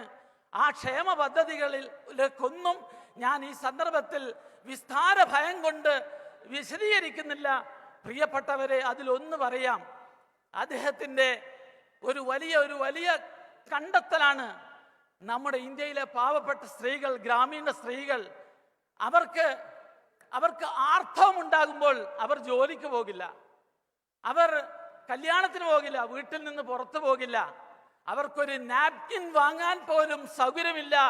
കോൺഗ്രസിന്റെ ഭരണത്തിൽ നരേന്ദ്രമോദി വന്നപ്പോൾ 1 രൂപക്ക് സ്ത്രീകൾക്ക് സാനിറ്ററി നാപ്കിൻ കൊടുത്തതാണ് എനിക്ക് തോന്നുന്നത് ഒരുപക്ഷെ നരേന്ദ്രമോദി ചെയ്തിട്ടുള്ള ഏറ്റവും വലിയ ക്ഷേമ പ്രവർത്തനമെന്ന് അഭിമാനത്തോടു കൂടി പറയാൻ ആഗ്രഹിക്കുകയാണ്. ഇങ്ങനെ അദ്ദേഹത്തിന്റെ ക്ഷേമ പ്രവർത്തനങ്ങൾ കുളിർമഴയായി പെയ്തിറങ്ങിയിട്ടുണ്ട്. അതിന്റെ ആനുകൂല്യങ്ങൾ കിട്ടിയവർ ഈ കേരളത്തിലുണ്ട്, നമ്മുടെ നാട്ടിലെ വീടുകളിലുണ്ട്, നമ്മുടെ നാട്ടിലെ സാധാരണ ജനങ്ങളുണ്ട്. ഇപ്പം കേരളത്തിലെ ഒരു പ്രധാനപ്പെട്ട വിഭാഗമാണ് കൃഷിക്കാർ.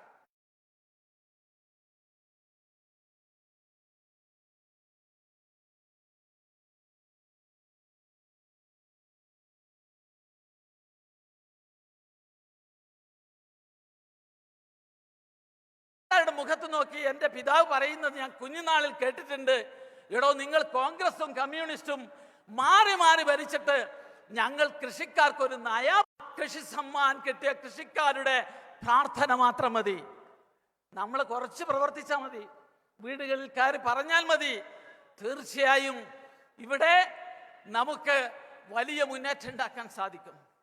നരേന്ദ്രമോദിയുടെ മറ്റൊരു ക്ഷേമ പദ്ധതിയിലേക്ക് ഞാൻ നിങ്ങളെ ശ്രദ്ധ ക്ഷണിക്കുകയാണ്. പ്രിയപ്പെട്ടവരെ, സാധാരണ നമ്മുടെ ഡൽഹിയിലെ ചില മാധ്യമ പ്രതിഭകൾ അല്ലെങ്കിൽ മാധ്യമ പ്രമാണിമാർ പറയാറുണ്ട്, ഇത് അല്ലെങ്കിൽ രാഹുൽ ഗാന്ധി പറഞ്ഞൊരു പൊട്ടത്തരമുണ്ട്, ഇത് സൂട്ട് ബൂട്ട് സർക്കാരാണ്. നരേന്ദ്രമോദിയെ കളിയാക്കിക്കൊണ്ട് അവർ പറഞ്ഞിരുന്നു. അവന് പറയാറുണ്ട് അദാനിയുടെ സർക്കാരാണ്, അംബാനിയുടെ സർക്കാരാണ്. ഞാൻ അവരോട് പറയട്ടെ, നരേന്ദ്രമോദിയുടെ ഒരു ക്ഷേമ പദ്ധതി നിങ്ങൾ മനസ്സിലാക്കിയിട്ടുണ്ടോ? അതാണ് പ്രധാനമന്ത്രി തെരുവ് കച്ചവടക്കാർക്കുള്ള സ്കീം, പ്രധാനമന്ത്രി സ്വാനിധി സ്കീം. ആ സ്വാനിധി സ്കീം നമ്മുടെ നാട്ടിലെ തെരുവ് കച്ചവടക്കാർക്കുള്ള സഹായമാണ്. അവർക്ക് യാതൊരു ജാമ്യവും വേണ്ട, കൊളാട്രൽ സെക്യൂരിറ്റി വേണ്ട. ആദ്യം 10,000 രൂപ കൊടുക്കും, പിന്നീട് അത് കൃത്യമായി അടച്ചാൽ പലിശയില്ല 20,000 കൊടുക്കും, പിന്നെ 50,000 കൊടുക്കും. അങ്ങനെ ആനുകൂല്യം കിട്ടിയവർ ഇന്ത്യയിൽ 55 ലക്ഷം തെരുവ് കച്ചവടക്കാരാണ്. ആ തെരുവ് കച്ചവടക്കാരെ സാക്ഷ്യപ്പെടുത്തിക്കൊണ്ട് പറയുന്നു, രാഹുൽ നിങ്ങൾ മനസ്സിലാക്കണം, നരേന്ദ്രമോദി ഗവൺമെന്റ് അദാനിയുടെ സർക്കാരല്ല, അംബാനിയുടെ സർക്കാരല്ല, തെരുവിൽ കച്ചവടം ചെയ്യുന്ന പാവപ്പെട്ടവരുടെ സർക്കാരാണ്. ആ പാവപ്പെട്ടവരുടെ പ്രാർത്ഥന മാത്രം മതി നരേന്ദ്രമോദി മൂന്നാമതും അധികാരത്തിൽ വരാൻ. ഇങ്ങനെ എത്ര എത്ര ക്ഷേമ പദ്ധതികളാണ്. നരേന്ദ്രമോദിയുടെ ഏറ്റവും വലിയ ആകർഷകം എന്ന് പറയുന്നത് ക്ഷേമ പ്രവർത്തനം മാത്രമല്ല, വികസന പ്രവർത്തനങ്ങൾ. വികസന പ്രവർത്തനങ്ങൾ നിങ്ങൾ നോക്കൂ. ഇന്നലെ കേരളത്തിൽ നരേന്ദ്രമോദി ഒരുപാട് വികസന പദ്ധതികൾ റെയിൽവേയിൽ പ്രഖ്യാപിച്ചു. ഞാൻ ഫറൂഖ് റെയിൽവേ സ്റ്റേഷനിൽ പങ്കെടുത്തു. അവിടെ 7 കോടിയുടെ ഒരു നവീകരണ പ്രവർത്തനം നടക്കുകയാണ്. എനിക്ക് തോന്നുന്നത് കേരളത്തിൽ 10 റെയിൽവേ സ്റ്റേഷൻ കൂടി പുതിയ എയർപോർട്ട് മോഡൽ പരിഷ്കരിക്കുകയാണ്. പക്ഷേ അതിൽ എനിക്ക് ഉള്ളിൽ തട്ടിയ എന്താണെന്നറിയോ, നമ്മുടെ കേരളത്തിലെ ഏറ്റവും വലിയ റെയിലുമായി ബന്ധപ്പെട്ട ഒരു തടസ്സം എന്താണെന്നറിയോ, റെയിൽവേ ഗേറ്റ് ആണ്. റെയിൽവേ ഗേറ്റ് പൂട്ടിയാൽ അതിന്റെ മുമ്പിൽ ട്രാഫിക് കുരുക്കപ്പെട്ട് വിയർത്തൊലിച്ച് ശ്വാസം മുട്ടി നിൽക്കുന്ന മനുഷ്യരുണ്ട്. അവർക്ക് ആശ്വാസമായി കേരളത്തിൽ നരേന്ദ്രമോദി 51 റെയിൽവേ ഗേറ്റുകൾ അവിടെ ഫ്ലൈ ഓവർ ഉണ്ടാക്കുന്നു, അണ്ടർപാസുകൾ ഉണ്ടാക്കുന്നു. ഇതുപോലുള്ള വികസന പദ്ധതികൾ ഇന്ത്യയിൽ റെയിൽവേ രംഗത്ത് മാത്രം കൊണ്ടുവരുന്നത് ഏകദേശം 41,000 കോടി രൂപയുടേതാണ്. നരേന്ദ്രമോദി സാധാരണ പ്രസംഗിക്കാറുണ്ട്. അദ്ദേഹം 2 വർഷം മുമ്പ് കൊച്ചിയിൽ റിഫൈനറിയുടെ ഒരു പദ്ധതിക്ക് വന്നപ്പോൾ പ്രസംഗിച്ചിരുന്നു. അദ്ദേഹം പറഞ്ഞു, മൈ റിലീജിയൻ ഈസ് ഡെവലപ്മെന്റ്, എൻ്റെ മതം ഡെവലപ്മെന്റ് ആണ് എന്ന് അദ്ദേഹം പറയാറുണ്ട്. പ്രിയപ്പെട്ടവരെ, 10 കൊല്ലത്തെ നരേന്ദ്രമോദിയുടെ വികസനം നിങ്ങളൊന്ന് നോക്കൂ. കേരളത്തിലെ ജനങ്ങളോട് ഞങ്ങൾ പറയുന്നു, അദ്ദേഹത്തിന്റെ വികസനം ഓർമ്മിക്കുകയാണെങ്കിൽ നിങ്ങൾക്ക് പോളിംഗ് ബൂത്തിൽ ചെന്നാൽ നരേന്ദ്രമോദിയെ മറക്കാൻ സാധിക്കില്ല, നിങ്ങൾക്ക് NDA മറക്കാൻ സാധിക്കില്ല. നമ്മുടെ വികസനത്തെ സംബന്ധിച്ച് സാധാരണ നമ്മൾ പറയാറുണ്ട്, പെട്ടെന്ന് കാണുന്നതേ ജനങ്ങൾക്ക് മനസ്സിലാവുള്ളൂ. റോഡ് കേരളത്തിന്റെ ഒരറ്റം മുതൽ മറ്റേ അറ്റം വരെ 6 വരി പാത ദ്രുതഗതിയിൽ നടന്നുകൊണ്ടിരിക്കുന്നു. നമ്മുടെ പിണറായി വിജയനും മരുമോനും കൂടി നവകേരള യാത്ര പുറപ്പെട്ട് കണ്ണൂരെത്തിയപ്പം ഒരു ചെറിയ പണിയൊപ്പിച്ചു. നമ്മുടെ മരുമോനും അമ്മോച്ചങ്ങ പിണറായി വിജയനും കൂടി ഈ 4 വരി കംപ്ലീറ്റ് ആയിട്ടുള്ള തലശ്ശേരി ബൈപ്പാസിന്റെ മുകളിൽ നിന്ന് ഒരു സെൽഫി എടുത്തിട്ട് ഇങ്ങനെ വെളുക്ക ചിരിച്ചിട്ട് സോഷ്യൽ മീഡിയയിൽ ഇട്ടു, എൻ്റെ മരുമോനെ ഇത് നിന്റെ അമ്മോച്ചങ്ങാന്റെ വകയല്ല, അത് നമ്മുടെ പ്രിയപ്പെട്ട നരേന്ദ്രമോദിയുടെ ഇവിടുത്തെ NDAയുടെ കേന്ദ്ര ഭരണത്തിന്റെ ഭാഗമാണ് കേരളത്തിൽ 6 വരി വികസന പാത നടക്കുന്നത്.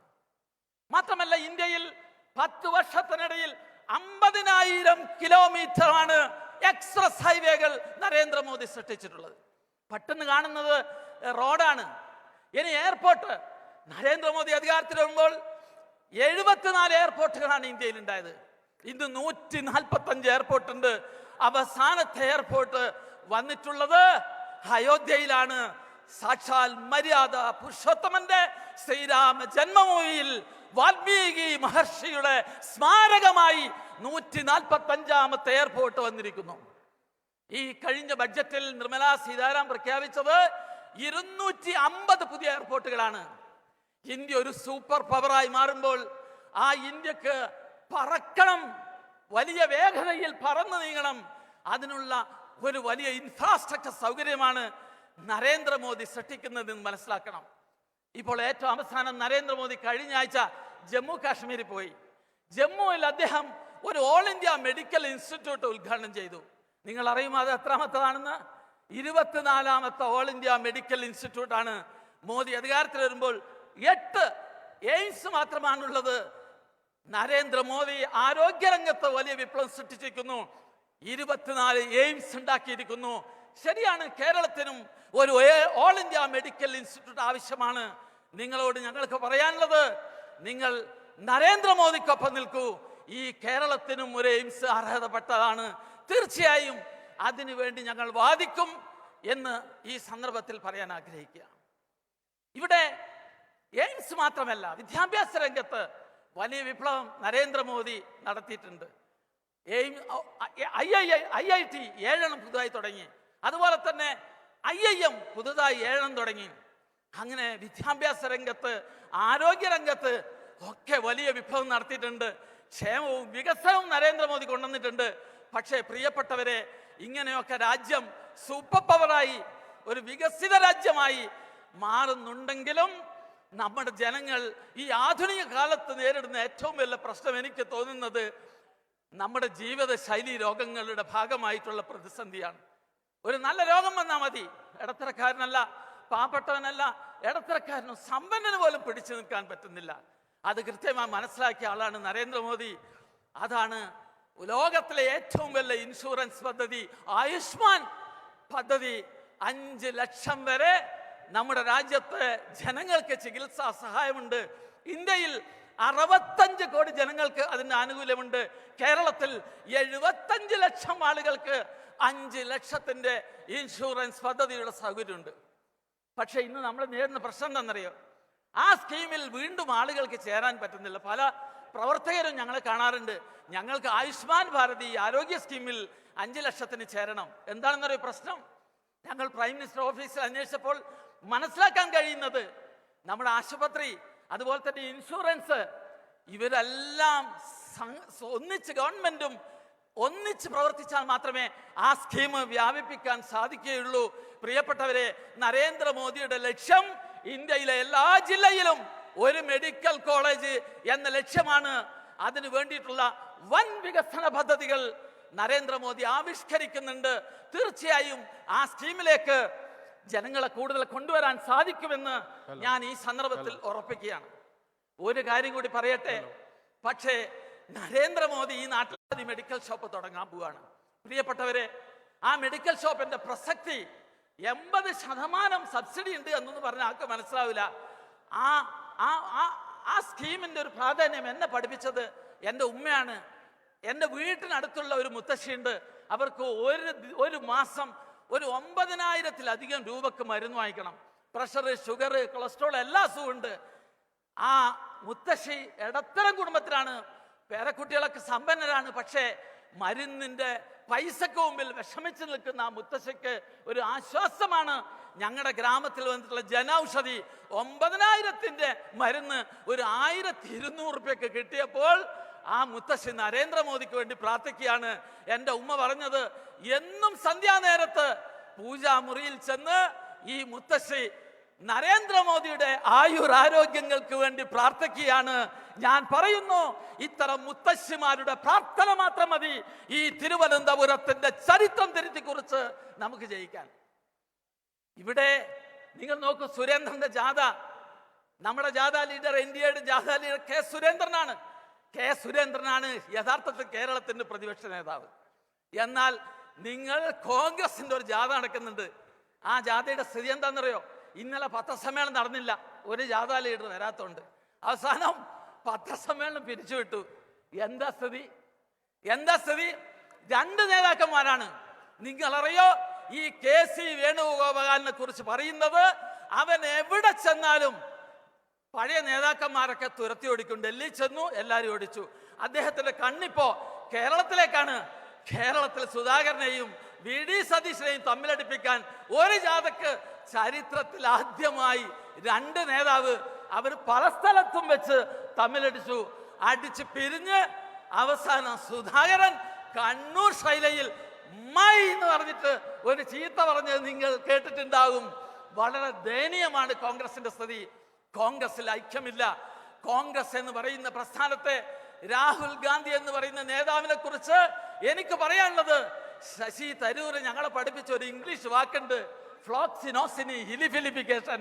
ഈ രാഹുൽ ഗാന്ധി ഒരു ഫ്ലോക്സിനോസിനി ഹിലിഫിലിഫിക്കേഷൻ ആണ്. രാഹുൽ ഗാന്ധി ഒരു മണ്ണിനും ചുണ്ണാമ്പിനും കൊള്ളാത്ത നേതാവാണ്. ആ നേതാവിന് വേണ്ടി ഇവിടെ ഒരു MBA സൃഷ്ടിക്കേണ്ടതുണ്ടോ എന്ന് തിരുവനന്തപുരത്തെ സാധാരണക്കാർ ചിന്തിക്കണമെന്നാണ് എനിക്ക് പറയാനുള്ളത്. കോൺഗ്രസ് എന്ന് പറയുന്ന രാഷ്ട്രീയ പ്രസ്ഥാനത്തിന്റെ കഥ കഴിഞ്ഞു. അത് ഒരു വിദേശി ഉണ്ടാക്കിയതാണ്. ഇപ്പോൾ ഒരു വിദേശി തന്നെ ആ കോൺഗ്രസ് ഭരിച്ചുവിടുമെന്നാണ് തോന്നുന്നത്. പ്രിയപ്പെട്ടവരെ, ആ രാഹുൽ ഗാന്ധിയുടെ കോൺഗ്രസിന്റെ, അവരെ ഇന്ത്യ മുന്നണിയുടെ ദയനീയമായ കാഴ്ചയാണ് നമുക്ക് കാണാൻ സാധിക്കുന്നത്. ഞാൻ ചുരുക്കുന്നു, പ്രിയപ്പെട്ടവരെ, നരേന്ദ്രമോദി ഇവിടെ വരാൻ പോകുകയാണ്. അദ്ദേഹത്തിന് കൈ ഉയർത്താൻ വരുന്ന ലോകസഭാ തെരഞ്ഞെടുപ്പിൽ ഈ തിരുവനന്തപുരത്ത് ഉൾപ്പെടെ എംപിമാരുണ്ടാവട്ടെ എന്ന് പ്രാർത്ഥിച്ചുകൊണ്ട് അതിനുവേണ്ടി നമുക്ക് പ്രവർത്തിക്കാം. നന്ദി, നമസ്കാരം, ജയ് ഭാരത്.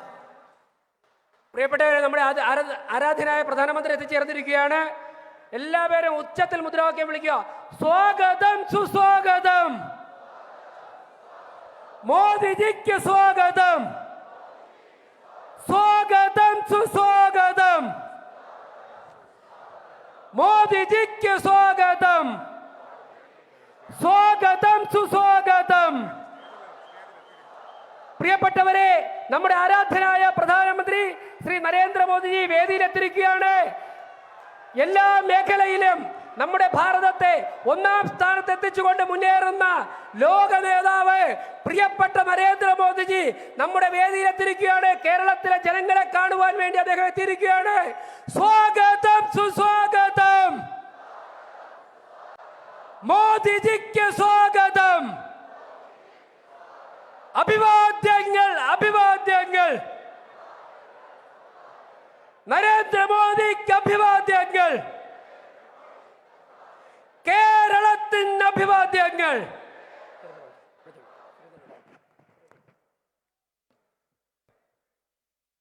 പ്രിയമുള്ളവരെ, ലോകാരാധ്യനായിട്ടുള്ള നമ്മുടെ പ്രധാനമന്ത്രി ശ്രീ നരേന്ദ്രമോദിയെ സ്വീകരിക്കുന്നതിലേക്കായി പാർട്ടിയുടെ സംസ്ഥാന അധ്യക്ഷനും അതോടൊപ്പം തന്നെ പദയാത്രയുടെ നായകനും എൻഡിഎയുടെ ചെയർമാനുമായിട്ടുള്ള ശ്രീ കെ സുരേന്ദ്രൻ അവർകളെ ആദരപൂർവ്വം ക്ഷണിക്കുന്നു.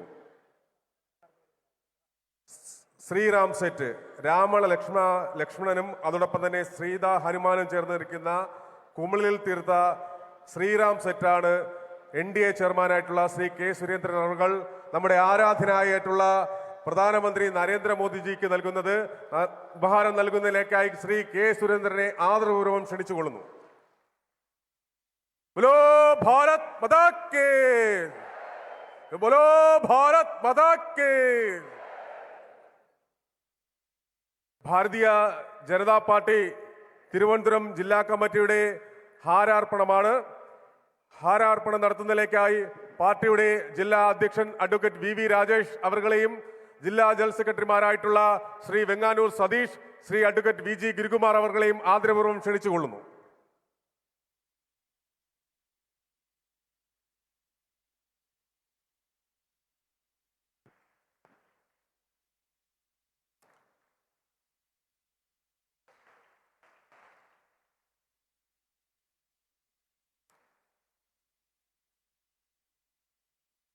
തിരുവനന്തപുരം ജില്ലാ കമ്മിറ്റിയുടെ സ്നേഹാദരവ് ശ്രീ അനന്ത പത്മനാഭന്റെ ഛായാചിത്രം ഭാരതീയ ജനതാ പാർട്ടിയുടെ തിരുവനന്തപുരം ജില്ലാ കമ്മിറ്റിയുടെ അധ്യക്ഷൻ അഡ്വക്കേറ്റ് വി രാജേഷ് നമ്മുടെ പ്രധാനമന്ത്രിയായിട്ടുള്ള നരേന്ദ്രമോദിജി അവർക്ക് സമർപ്പിക്കുന്നു.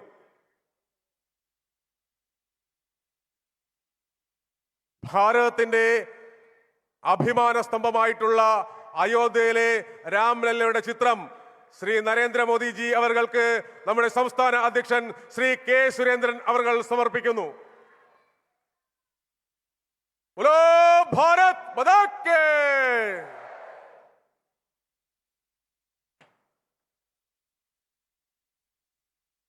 ബോലോ ഭാരത് മാതാ കി. ബോലോ ഭാരത് മാതാ കി. പ്രിയമുള്ളവരെ, ലോകത്തിലെ ഏറ്റവും ചെറിയ നമ്മുടെ മോദിജിയുടെ പൂർണ്ണകായ പ്രതിമ കേവലം 5 മില്ലിമീറ്റർ മാത്രം ഉയരമുള്ള മാർബിളും കളറും കൊണ്ട് നിർമ്മിച്ച ശില്പം, ഒരു മൈക്രോസ്കോപ്പിലൂടെ മാത്രം കാണാൻ കഴിയുന്ന ഒരു ശില്പം. പൂജപ്പുരയിലെ പ്രശസ്ത നാനോ ശില്പകാരൻ ശ്രീ ഗണേഷ് സുബ്രഹ്മണ്യൻ നിർമ്മിച്ച ശില്പം BJPയുടെ ജില്ലാ കമ്മിറ്റിക്ക് വേണ്ടി അഡ്വക്കേറ്റ് വി രാജേഷ് നമ്മുടെ പ്രധാനമന്ത്രി ശ്രീ നരേന്ദ്രമോദിജി അവർക്ക് സമർപ്പിക്കുന്നു. പൂജപ്പുരയിലെ പ്രശസ്ത ശില്പകാരൻ നാനോ ശില്പകാരൻ ശ്രീ ഗണേഷ് സുബ്രഹ്മണ്യൻ സദസ്സിൽ ഒന്ന് എണീറ്റ് നിൽക്കണമെന്ന് വിനയപൂർവ്വം അഭ്യർത്ഥിക്കുകയാണ്.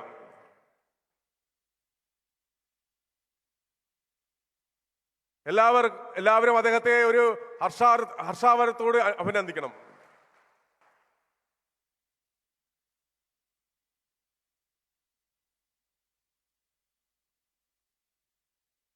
भारत माता की, नरेंद्र मोदी जी की वरणम वरणम वरणम वरणम വീണ്ടും വരണം വീണ്ടും വരണം ഒരിക്കൽ കൂടി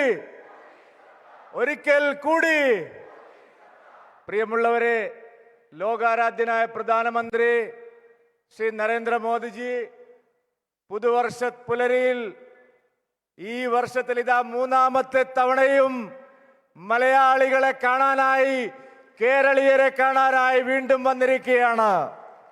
ഇത്തവണ അനന്തപത്മനാഭസ്വാമിയുടെ തിരുവനന്തപുരിയിലേക്കാണ് ശ്രീ നരേന്ദ്രമോദിജി വന്നെത്തിയിരിക്കുന്നത്.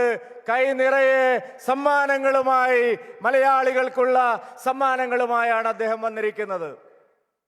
പ്രിയപ്പെട്ടവരെ, നരേന്ദ്രമോദിജി ആദരണീയനായ പ്രധാനമന്ത്രി ഓരോ തവണ കേരളത്തിൽ വരുമ്പോഴും കേരളത്തിൽ അത്യുജ്വലമായിട്ടുള്ള ജനകീയമായിട്ടുള്ള മുന്നേറ്റം, കേരളത്തിലെ ജനങ്ങളുടെ മനസ്സ് പ്രിയങ്കരനായ പ്രധാനമന്ത്രി ശ്രീ നരേന്ദ്രമോദിക്ക് അനുകൂലമായി മാറിക്കൊണ്ടിരിക്കുകയാണ്. ഇടത് വലത് മുന്നണികളുടെ രാഷ്ട്രീയം അവസാനിക്കുകയാണ് കേരളത്തിൽ. ഇനി കേരളത്തിൽ പ്രധാനമന്ത്രി നരേന്ദ്രമോദിയുടെ വികസന രാഷ്ട്രീയമാണ് വളരാൻ പോകുന്നത്, വിജയിക്കാൻ പോകുന്നത് എന്നുള്ളതിന്റെ തെളിവാണ് കേരള പദയാത്രയ്ക്ക് കഴിഞ്ഞ ഒരു മാസമായി കേരളത്തിൽ ലഭിച്ചുകൊണ്ടിരിക്കുന്ന അഭൂതപൂർവമായ ജനപിന്തുണ തെളിയിക്കുന്നത്. ഇന്നിവിടെ ശ്രീമാൻ PC ജോർജിന്റെ നേതൃത്വത്തിലുള്ള കേരള ജനപക്ഷം ഔപചാരികമായി ഭാരതീയ ജനതാ പാർട്ടിയിലേക്ക് ലയിച്ചിരിക്കുകയാണ്. കഴിഞ്ഞ ഒരു മാസക്കാലമായി കേരളത്തിലെ ഓരോ പാർലമെന്റ് മണ്ഡലങ്ങളിലും ആയിരക്കണക്കിന് ആളുകൾ LDFനെയും UDFനെയും ഉപേക്ഷിച്ച് ദേശീയതയിലേക്ക് കടന്നു വരികയാണ്. മോദിയുടെ ഗ്യാരണ്ടിയാണ് ഈ കേരളത്തിലെ ജനങ്ങൾ ഇപ്പോൾ ചർച്ച ചെയ്യുന്നത്. നരേന്ദ്രമോദിജിക്ക് മാത്രമേ ഇനി കേരളത്തെ രക്ഷിക്കാനാവൂ. ഈ അഴിമതിക്കാരുടെ കരാള ഹസ്തങ്ങളിൽ നിന്ന്, ഈ മാസപ്പടിക്കാരുടെ കറുത്ത കൈകളിൽ നിന്ന്, ഈ വർഗീയ ശക്തികളുടെ, ഈ മതഭീകരവാദ കോമരങ്ങളുടെ കറുത്ത കൈകളിൽ നിന്ന് പ്രിയപ്പെട്ടവരെ കേരളത്തിലെ മോചിപ്പിക്കാൻ ഇനി നരേന്ദ്രമോദിജിയാണ്, ഭാരതീയ ജനതാ പാർട്ടിയാണ്, ദേശീയ ജനാധിപത്യ സഖ്യമാണ് എന്ന് മുന്നോട്ട് വരുന്നത്. കേരളം മാറുകയാണ്, മോദിജിയോടൊപ്പം നീങ്ങുകയാണ് കേരളം. ഇരു മുന്നണികളെയും തൂത്തെറിഞ്ഞ് മോദിയുടെ രാഷ്ട്രീയം NDA കേരളത്തിലേക്ക് വരികയാണ്. പ്രിയപ്പെട്ടവരെ, ആറ്റുകാൽ പൊങ്കാലയായിരുന്നു കഴിഞ്ഞ ദിവസം. ആറ്റുകാൽ പൊങ്കാലയെ ആക്ഷേപിച്ചിരിക്കുകയാണ്, അപമാനിച്ചിരിക്കുകയാണ് ഇടത് വലത് മുന്നണികൾ. ഈരാറ്റുപേട്ടയിൽ വൈദികനെ ആക്രമിച്ചിരിക്കുകയാണ്, അവിടെയും ഇടത് വലത് മുന്നണികൾ കേരളത്തെ അപമാനിക്കുകയാണ്. ഈ അപമാന ഭാരത്തിൽ നിന്ന് കേരളത്തെ രക്ഷിക്കുന്നത് ശ്രീ നരേന്ദ്രമോദിയുടെ നേതൃത്വത്തിലുള്ള ദേശീയ ജനാധിപത്യ സഖ്യമായിരിക്കും എന്ന് മാത്രം പറഞ്ഞുകൊണ്ട് ഞാൻ എൻ്റെ വാക്കുകൾ അവസാനിപ്പിക്കുകയാണ്. ബോലോ ഭാരത് മാതാ കി, വരണം വരണം, വീണ്ടും വരണം, ഒരിക്കൽ കൂടി ഭാരത് മാതാ കി.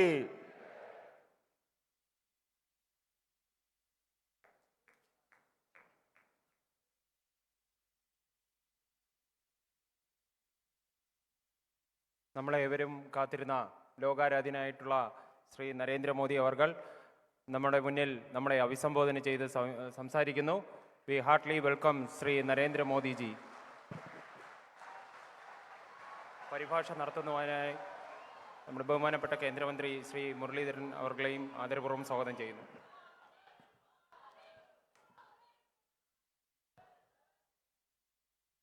കേരളത്തിലെ എൻ്റെ സഹോദരി സഹോദരന്മാരെ,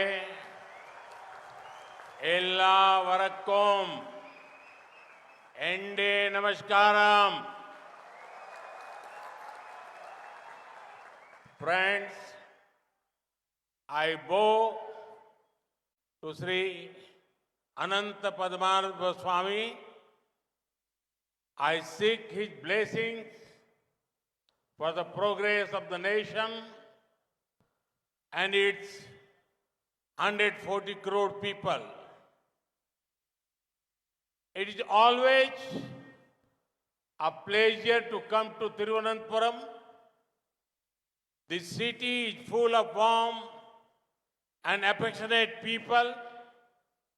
I remember when I was here last year, thousands of people had gathered along the roads to bless me. I get so much love from the people of Kerala. This also motivates me to repay their faith with more hard work. സുഹൃത്തുക്കളെ, അനന്തപത്മനാഭസ്വാമിയെ ഞാൻ ആദ്യമായി നമസ്കരിക്കുകയാണ്. അനന്തപത്മനാഭന്റെ അനുഗ്രഹങ്ങൾ ഈ രാജ്യത്തിൻ്റെ പുരോഗതിക്ക് വേണ്ടിയും ഈ നാട്ടിലെ 140 കോടി ജനങ്ങൾക്ക് വേണ്ടിയും ഞാൻ അനന്തപത്മനാഭന്റെ അനുഗ്രഹങ്ങൾ ആഗ്രഹിക്കുകയാണ്. തിരുവനന്തപുരത്ത് വരുന്നത് എല്ലായ്പ്പോഴും വളരെ സന്തോഷകരമായിട്ടുള്ള കാര്യമാണ്. കാരണം ഈ നഗരം ഏറ്റവും സ്നേഹധനരായിട്ടുള്ള ആളുകളുള്ള നഗരമാണ്. എനിക്ക് ഓർമ്മയുണ്ട്, കഴിഞ്ഞ വർഷം ഞാനിവിടെ തിരുവനന്തപുരത്ത് വന്നപ്പോൾ തെരുവീഥികൾ മുഴുവൻ നിറഞ്ഞു കവിഞ്ഞ് എന്നെ സ്വാഗതം ചെയ്യാൻ, എന്നെ അനുഗ്രഹിക്കാൻ എത്തിയ ആയിരക്കണക്കിന് ആളുകൾ. കേരളത്തിലെ ജനങ്ങളിൽ നിന്ന് എനിക്ക് എക്കാലവും ഏറെ സ്നേഹം, എനിക്ക് എപ്പോഴും സ്വാഗതം ലഭിച്ചിട്ടുണ്ട്. ആ സ്നേഹം അത് തിരിച്ചു നൽകാൻ വേണ്ടി കൂടുതൽ അധ്വാനിക്കാൻ, കഠിനാധ്വാനം ചെയ്യാൻ, അതിനുള്ള പ്രേരണയാണ് ആ സ്നേഹം എനിക്ക് നൽകുന്നത്. साथियों, केरला के लोगों में इस बार एक अलग ही उत्साह है. 2019 में केरला में बीजेपी को लेकर जो आशा जगी थी, वो 2024 में विश्वास में बदलती नजर आ रही है. 2019 में केरला ने बीजेपी एनडीए को डबल डिजिट में वोट दिया था. 2024 में केरला डबल डिजिट में सीट देने का मन बना रहा है. मैं केरला से इसी आशीर्वाद की अपेक्षा भी करता हूं, क्योंकि केरला भविष्य को जीने वाला, भविष्य को जानने वाला राज्य है. और 2024 में कुछ महीनों बाद क्या होने वाला है, ये भविष्य अब किसी से छुपा नहीं है. 2019 में देश नारा दे रहा था, फिर एक बार मोदी सरकार. 2024 में हर कोई कह रहा है, अब की बार 400 पार. സുഹൃത്തുക്കളെ, കേരളത്തിൽ ഈ തവണ ഒരു പ്രത്യേകമായിട്ടുള്ള ഉത്സാഹം, ആ ഉത്സാഹമാണ് കേരളത്തിലെ ജനങ്ങളിലുള്ളത്. 2019 കേരളത്തിലെ ജനങ്ങളുടെ മനസ്സിൽ BJPയെ കുറിച്ച് എന്തൊക്കെ പ്രതീക്ഷകളാണ് ഉണ്ടായിരുന്നത്, ആ പ്രതീക്ഷകൾ ഇന്ന് 2024 എത്തിയപ്പോൾ അത് പ്രതീക്ഷയിൽ നിന്ന് വിശ്വാസമായിട്ട് മാറിയിരിക്കുകയാണ്. 2019 കേരളം BJP NDA സഖ്യത്തിന് ഡബിൾ ഡിജിറ്റ് വോട്ട് നൽകിയെങ്കിൽ ഈ തവണ അത് ഡബിൾ ഡിജിറ്റ് സീറ്റായിട്ട് മാറാൻ പോവുകയാണ്. അങ്ങനെ ഒരു അഭ്യർത്ഥനയാണ്, അങ്ങനെ ഒരു അനുഗ്രഹം നൽകണമെന്നാണ് എനിക്ക് കേരളത്തിലെ ജനങ്ങളോട് പറയാനുള്ളത്. കാരണം കേരളം എന്ന് പറഞ്ഞാൽ കാലത്തിന് മുന്നേ നടക്കുന്നവരാണ്, കാലത്തിന് മുന്നേ ചിന്തിക്കുന്നവരാണ്. 2024 ഈ രാജ്യത്ത് ഏതാനും മാസങ്ങൾക്ക് ശേഷം എന്താണ് സംഭവിക്കാൻ പോകുന്നത് എന്നുള്ളത് ഒരു രഹസ്യമായിട്ടുള്ള കാര്യമല്ല. 2019 മുദ്രാവാക്യം ഒരിക്കൽ കൂടി മോദി സർക്കാർ എന്നായിരുന്നുവെങ്കിൽ 2024 ഈ തവണത്തെ മുദ്രാവാക്യം 400-ലധികം സീറ്റുകൾ എന്നുള്ള മുദ്രാവാക്യമാണ് ഉയർത്തപ്പെട്ടിട്ടുള്ളത്. साथियों, 2024 के लोकसभा चुनाव में विपक्ष अपनी हार मान चुका है. अपनी हार तय देखकर वो बौखलाया हुआ है. उसके पास देश के विकास का रोड मैप नहीं है. इसलिए उसने एक ही एजेंडा बनाया है, मोदी को गाली दो. मैं केरला के प्रतिभावान लोगों को जानता हूं. केरला कभी ऐसी नकारात्मक सोच रखने वालों को उनके साथ कभी भी खड़ा नहीं होगा. केरला इस बार राष्ट्र निर्माण के लिए बीजेपी को, एनडीए को आशीर्वाद देगा.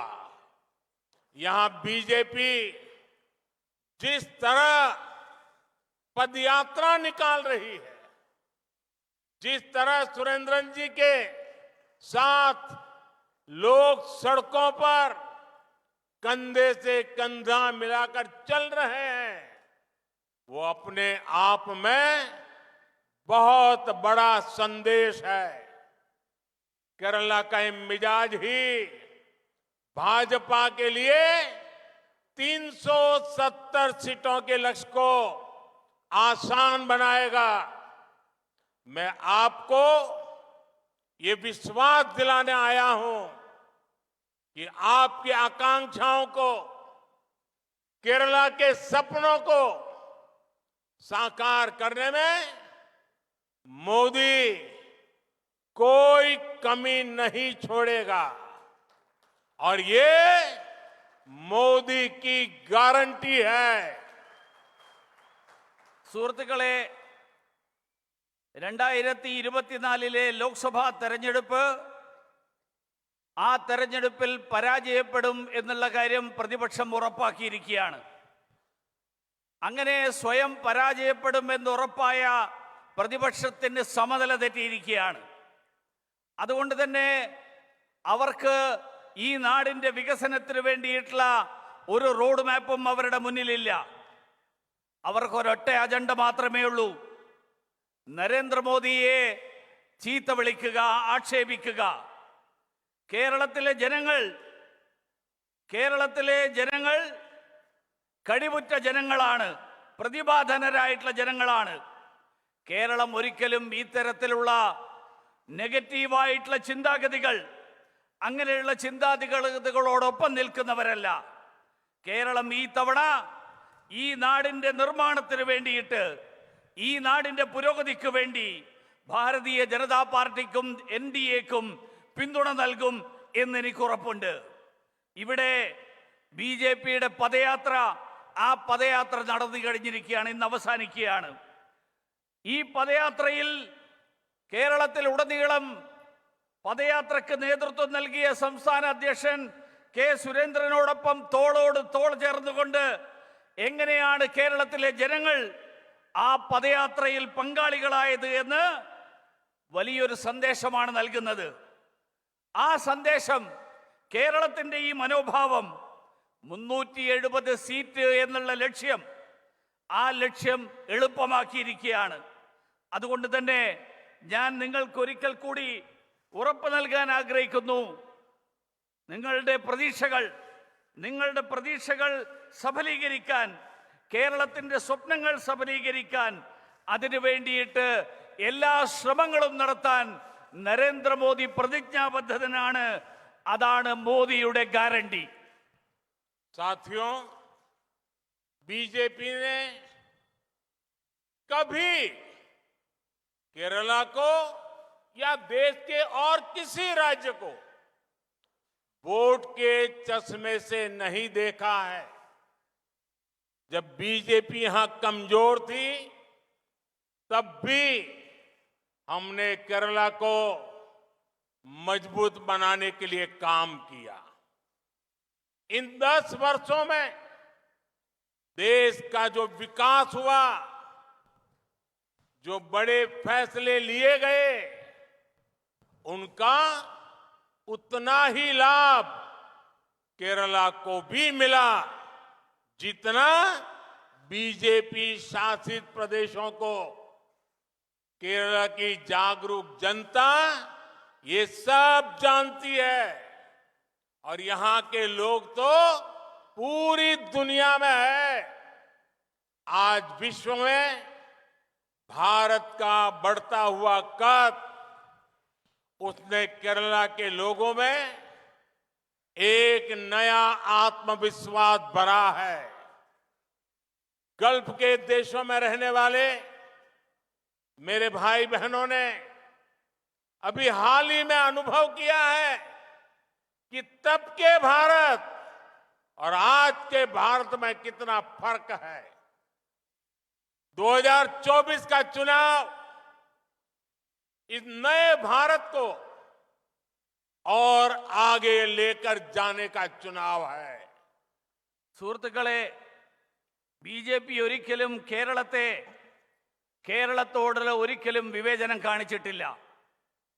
അഥവാ രാജ്യത്തെ ഒരു സംസ്ഥാനത്തോടും വോട്ടിന്റെ അടിസ്ഥാനത്തിൽ ഒരു സംസ്ഥാനത്തെയും ഭാരതീയ ജനതാ പാർട്ടി കണ്ടിട്ടില്ല. ബിജെപി വളരെ ദുർബലമായിട്ടുള്ള പാർട്ടിയായിട്ടിരുന്ന കാലത്തും കേരളത്തെ ശക്തിപ്പെടുത്താൻ വേണ്ടിയിട്ടുള്ള പ്രവർത്തനങ്ങളിൽ ബിജെപി പങ്കാളികളായിരുന്നു. കഴിഞ്ഞ 10 വർഷമായിട്ട് ഈ രാജ്യത്തുണ്ടായിട്ടുള്ള പുരോഗതി, ഈ രാജ്യത്തിന്റെ പുരോഗതിക്ക് വേണ്ടിയിട്ട് എടുത്തിട്ടുള്ള വിവിധ തീരുമാനങ്ങൾ, ആ തീരുമാനങ്ങളുടെ എല്ലാം പ്രയോജനം മറ്റ് സംസ്ഥാനങ്ങൾക്ക്, ബിജെപി ഭരിക്കുന്ന സംസ്ഥാനങ്ങൾക്ക് കിട്ടുന്ന അതേ അളവിൽ കേരളത്തിനും കിട്ടുന്നു എന്ന് ഉറപ്പുവരുത്താൻ കേന്ദ്ര സർക്കാർ എപ്പോഴും ശ്രദ്ധിച്ചിട്ടുണ്ട്. കേരളത്തിലെ അറിവുള്ള ജനങ്ങൾ, ആ ജനങ്ങൾക്ക്, വിവേകശാലികളായിട്ടുള്ള ജനങ്ങൾക്ക് ഇതെല്ലാം അറിയാം. അതുകൊണ്ട് തന്നെ മാത്രമല്ല, രാജ്യം മുഴുവൻ, ലോകം മുഴുവൻ, കേരളത്തിലെ ജനങ്ങൾ ഈ ലോകം മുഴുവൻ പല ഭാഗങ്ങളിൽ ജീവിക്കുന്നവരാണ്. ഇന്ന് ലോകത്ത് ഭാരതത്തിന്റെ ഉയർന്നു വരുന്ന സ്ഥാനം, ആ സ്ഥാനം കേരളത്തിലെ ജനങ്ങൾക്കും ഒരു പുതിയ ആത്മവിശ്വാസം സൃഷ്ടിച്ചിട്ടുണ്ട്. ഗൾഫ് രാജ്യങ്ങളിലുള്ള കേരളത്തിലെ സഹോദരന്മാർ, അങ്ങനെയുള്ള സഹോദരന്മാർ അവർ ഈ അടുത്ത കാലത്ത് അത് അനുഭവിച്ചു. പണ്ട് കാലത്ത് ആ രാജ്യത്ത് ഇന്ത്യക്കാരുടെ സ്ഥിതി എന്തായിരുന്നു, ഇനി ഇന്ത്യക്കാരുടെ സ്ഥിതി എങ്ങനെ മാറിയിരിക്കുന്നു. അതുകൊണ്ട് 2024 ഈ വരാൻ പോകുന്ന തെരഞ്ഞെടുപ്പ് ഇന്ത്യയെ വീണ്ടും മുന്നോട്ട് കൊണ്ടുപോകാൻ അതിനു വേണ്ടിയിട്ടുള്ള ഒരു തെരഞ്ഞെടുപ്പായിട്ട് മാറും. साथियों, आज देश में मोदी के तीसरे कार्यकाल को लेकर हर तरफ चर्चा हो रही है। मोदी सरकार के तीसरे कार्यकाल में भारत विश्व की तीसरी सबसे बड़ी इकोनॉमी बनेगा. इदाणु मोदीयुडे गारंटी. हमारे तीसरे कार्यकाल में भ्रष्टाचार से हमारी लड़ाई और तेज होगी. भ्रष्ट लोग कोई भी गलत काम करने से पहले 100 बार सोचेंगे. इदाणु मोदीयुडे गारंटी. हमने पहले ही 25 करोड़ से ज्यादा लोगों को गरीबी से बाहर निकाला है और अब तीसरे कार्यकाल में कई करोड़ भारतवासी गरीबी से बाहर आने वाले हैं. इदाणु मोदीयुडे गारंटी. साथियों, केरला में सबको ये पता है कि एलडीएफ और यूडीएफ दोनों ने केरला में शिक्षा व्यवस्था की क्या हालत की है। सबको पता है कि केरला के मेरे गरीब और मिडिल क्लास परिवारों के बच्चों को हायर एजुकेशन में कितनी दिक्कत आती है। हमारा तीसरा कार्यकाल केरला में शिक्षण संस्थानों की स्थिति को और अच्छा करने पर केंद्रित होगा।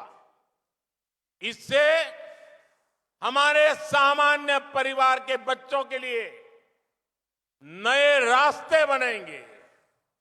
इदाणु मोदीयुडे ग्यारंटी। हमारा तीसरा कार्यकाल सेमीकंडक्टर से ग्रीन हाइड्रोजन तक तरक्की के नए क्षेत्र खोलने का कार्यकाल होगा। इससे केरला के नौजवानों के लिए नौकरियां और रोजगार के लाखों अवसर बनेंगे। इदानी മോദിയുടെ ഗ്യാരണ്ടി. സുഹൃത്തുക്കളെ, ഇന്ന് നമ്മുടെ നാട്ടിലെല്ലാം മോദിയുടെ മൂന്നാം സർക്കാർ, ആ സർക്കാരിനെ പറ്റിയിട്ടുള്ള നിരവധി തരത്തിലുള്ള ചർച്ചകൾ നടന്നുകൊണ്ടിരിക്കുകയാണ്. ഈ മൂന്നാം സർക്കാർ, മോദി സർക്കാരിൻ്റെ മൂന്നാമത്തെ ടേം, ആ മൂന്നാമത്തെ ടേമിൽ ഇന്ത്യ ലോകത്തിലെ മൂന്നാമത്തെ ഏറ്റവും വലിയ സാമ്പത്തിക ശക്തിയായിട്ട് മാറും. ഇതാണ് മോദിയുടെ ഗ്യാരണ്ടി. ഈ നമ്മുടെ സർക്കാരിൻ്റെ മൂന്നാമത്തെ ടേമിൽ അഴിമതിക്കെതിരായിട്ടുള്ള യുദ്ധം, ആ യുദ്ധം കൂടുതൽ ശക്തമാക്കും. അതുകൊണ്ട് തന്നെ അഴിമതിക്കാർക്ക് അവരെന്തെങ്കിലും തെറ്റുകൾ ചെയ്യുന്നതിന് മുൻപ് 100 വട്ടം ആലോചിക്കേണ്ടി വരും. ഇതാണ് മോദിയുടെ ഗ്യാരണ്ടി. കഴിഞ്ഞ 10 വർഷക്കാലത്തിനിടയിൽ 25 കോടിയിലധികം ആളുകളെ ദാരിദ്ര്യരേഖയുടെ മുകളിലേക്ക് കൊണ്ടുവരാൻ നമുക്ക് സാധിച്ചു. മൂന്നാമത്തെ ടേമിൽ ഇനിയും നിരവധി കോടി ഇന്ത്യക്കാരെ ദാരിദ്ര്യത്തിൽ നിന്ന് മുക്തരാക്കാൻ വേണ്ടിയിട്ടുള്ള പ്രയത്നമായിരിക്കും ഇനി വരാൻ പോകുന്ന മൂന്നാമത്തെ സർക്കാരിൽ. ഇതാണ് മോദിയുടെ ഗ്യാരണ്ടി. കേരളത്തിലെ വിദ്യാഭ്യാസ മേഖലയിലുള്ള സ്ഥിതിയെക്കുറിച്ച് എങ്ങനെ LDFും UDFും ഇവിടുത്തെ വിദ്യാഭ്യാസത്തെ ഏത് അവസ്ഥയിലേക്ക് എത്തിച്ചു എന്ന് നമുക്കെല്ലാവർക്കും അറിയാം. അതുകൊണ്ട് തന്നെ കേരളത്തിലെ പാവപ്പെട്ടവരായിട്ടുള്ള ആളുകൾ, സാധാരണക്കാരായിട്ടുള്ള ആളുകൾ, അങ്ങനെയുള്ളവരുടെ കുടുംബങ്ങളിൽ നിന്ന് വരുന്ന ആളുകൾക്ക് ഉന്നത വിദ്യാഭ്യാസം എത്രമാത്രം ബുദ്ധിമുട്ടുള്ളതായി മാറി എന്നെല്ലാവർക്കും അറിയാം. അതുകൊണ്ട് അടുത്ത സർക്കാർ, നരേന്ദ്രമോദിയുടെ മൂന്നാം സർക്കാർ, കേരളത്തിലെ വിദ്യാഭ്യാസ സ്ഥാപനങ്ങളിലെ ഈ സ്ഥിതിയിൽ മാറ്റം വരുത്തിക്കൊണ്ട് കേരളത്തിലെ വിദ്യാഭ്യാസ സ്ഥാപനങ്ങൾക്ക് എങ്ങനെ മുന്നോട്ട് പോകാൻ കഴിയുന്ന വിധത്തിൽ പ്രവർത്തിക്കാൻ കഴിയും എന്നുള്ളതിലുള്ള ഊന്നലായിരിക്കും അടുത്ത സർക്കാരിന്റെ ലക്ഷ്യം. അത് ഈ നാട്ടിലെ സാധാരണക്കാരുടെ കുടുംബങ്ങളിലെ കുട്ടികൾക്ക് അവർക്ക് പുതിയ വഴി തുറക്കും. ഇതാണ് മോദിയുടെ ഗ്യാരണ്ടി. നമ്മുടെ മൂന്നാം സർക്കാർ, ആ സർക്കാർ സെമി കണ്ടക്ടർ മുതൽ ഹൈഡ്രജൻ വരെയുള്ള, ഗ്രീൻ ഹൈഡ്രജൻ വരെയുള്ള വിവിധ മേഖലകളിലെ ആധുനിക സാങ്കേതിക വിദ്യ ഉപയോഗിച്ചുകൊണ്ടുള്ള അങ്ങനെയുള്ളൊരു കാലഘട്ടമായിരിക്കും. ആ മേഖലകളിൽ കേരളത്തിലെ ചെറുപ്പക്കാർക്ക് നിരവധി ലക്ഷക്കണക്കിന് തൊഴിലവസരങ്ങൾ, ആ തൊഴിലവസരങ്ങൾ പ്രദാനം ചെയ്യുന്നതായിരിക്കും. ഇതാണ് മോദിയുടെ ഗ്യാരണ്ടി. साथियों, केरला की राज्य सरकार के लगातार असहयोग मिलने के बावजूद भी केरला भारत सरकार के लिए प्राथमिकता पर रहा है। भाजपा सरकार ने ही तय किया है कि केंद्र सरकार की सारी नौकरियों की परीक्षा मलयालम समेत सारी स्थानीय भाषाओं में भी कराई जाए। भाजपा सरकार ने ही भारत की पारंपरिक चिकित्सा, आयुर्वेद और योग के लिए पूरी दुनिया को देश से जोड़ा है। आज केरला के 1.5 करोड़ से ज्यादा लोग भाजपा सरकार की फ्री राशन योजना का लाभ उठा रहे हैं। आयुष्मान भारत योजना के जरिए यहां के लोगों को करीब 5,500 करोड़ रुपए का मुफ्त इलाज मिला है। केरला के 36 लाख से अधिक घरों को जल जीवन मिशन के तहत नल से जल की सुविधा मिली है। केरला के 40 लाख किसानों को सम्मान निधि के रूप में सीधी आर्थिक मदद मिली है। केरला के युवा रोजगार देने वाले उद्यमी बने। इसके लिए राज्य में 50 लाख से अधिक मुद्रा लोन बांटे गए हैं। इसमें ज्यादातर लाभार्थी हमारी बेटियां हैं। वंदे भारत से हाईवे प्रोजेक्ट तक केरला में आज न्यू जनरेशन इंफ्रास्ट्रक्चर पर खूब काम किया जा रहा है। സുഹൃത്തുക്കളെ, കേരളത്തിലെ സംസ്ഥാന സർക്കാരിന്റെ നിസ്സഹകരണം ഉണ്ടായിട്ട് പോലും കേന്ദ്ര സർക്കാർ വികസന കാര്യങ്ങളിൽ കേരളത്തിന് ഏറ്റവും ഉയർന്ന മുൻഗണനയാണ് നൽകിക്കൊണ്ടിരിക്കുന്നത്. ഭാരതീയ ജനതാ പാർട്ടിയുടെ നേതൃത്വത്തിലുള്ള സർക്കാർ നമ്മുടെ എല്ലാ തൊഴിലുകളും, അതിനു വേണ്ടിയിട്ടുള്ള പരീക്ഷകൾ, ആ പരീക്ഷകൾ മലയാളം ഉൾപ്പെടെയുള്ള എല്ലാ പ്രാദേശിക ഭാഷകളിലും എഴുതാൻ കഴിയുന്ന വിധത്തിൽ ആ പരീക്ഷാ സംവിധാനത്തിൽ മാറ്റം വരുത്തിയിരിക്കുകയാണ്. അതുമാത്രമല്ല, കേന്ദ്ര സർക്കാർ നമ്മുടെ പരമ്പരാഗത ചികിത്സാ സംവിധാനങ്ങൾ, ആയുർവേദം, യോഗ ഉൾപ്പെടെയുള്ള കാര്യങ്ങൾ, ആ കാര്യങ്ങൾ ലോകത്തെ മുഴുവൻ തന്നെ അതുമായിട്ട് ബന്ധപ്പെടുത്തിയിരിക്കുകയാണ്. ഇന്ന് കേരളത്തിൽ 1.5 കോടിയിലധികം ആളുകൾ കേന്ദ്ര സർക്കാർ നൽകുന്ന സൗജന്യ ഭക്ഷ്യധാന്യ വിതരണത്തിന്റെ പ്രയോജനം ലഭിക്കുന്നവരാണ്. ആയുഷ്മാൻ ഭാരത് പദ്ധതിയിലൂടെ ഏതാണ്ട് 5.5 കോടിയോളം പേർ 5.5 കോടി ആളുകൾക്ക് 5.5 കോടി രൂപ കേരളത്തിലെ ജനങ്ങൾക്ക് ആയുഷ്മാൻ ഭാരതിന്റെ പ്രയോജനം ലഭിച്ചിരിക്കുകയാണ്.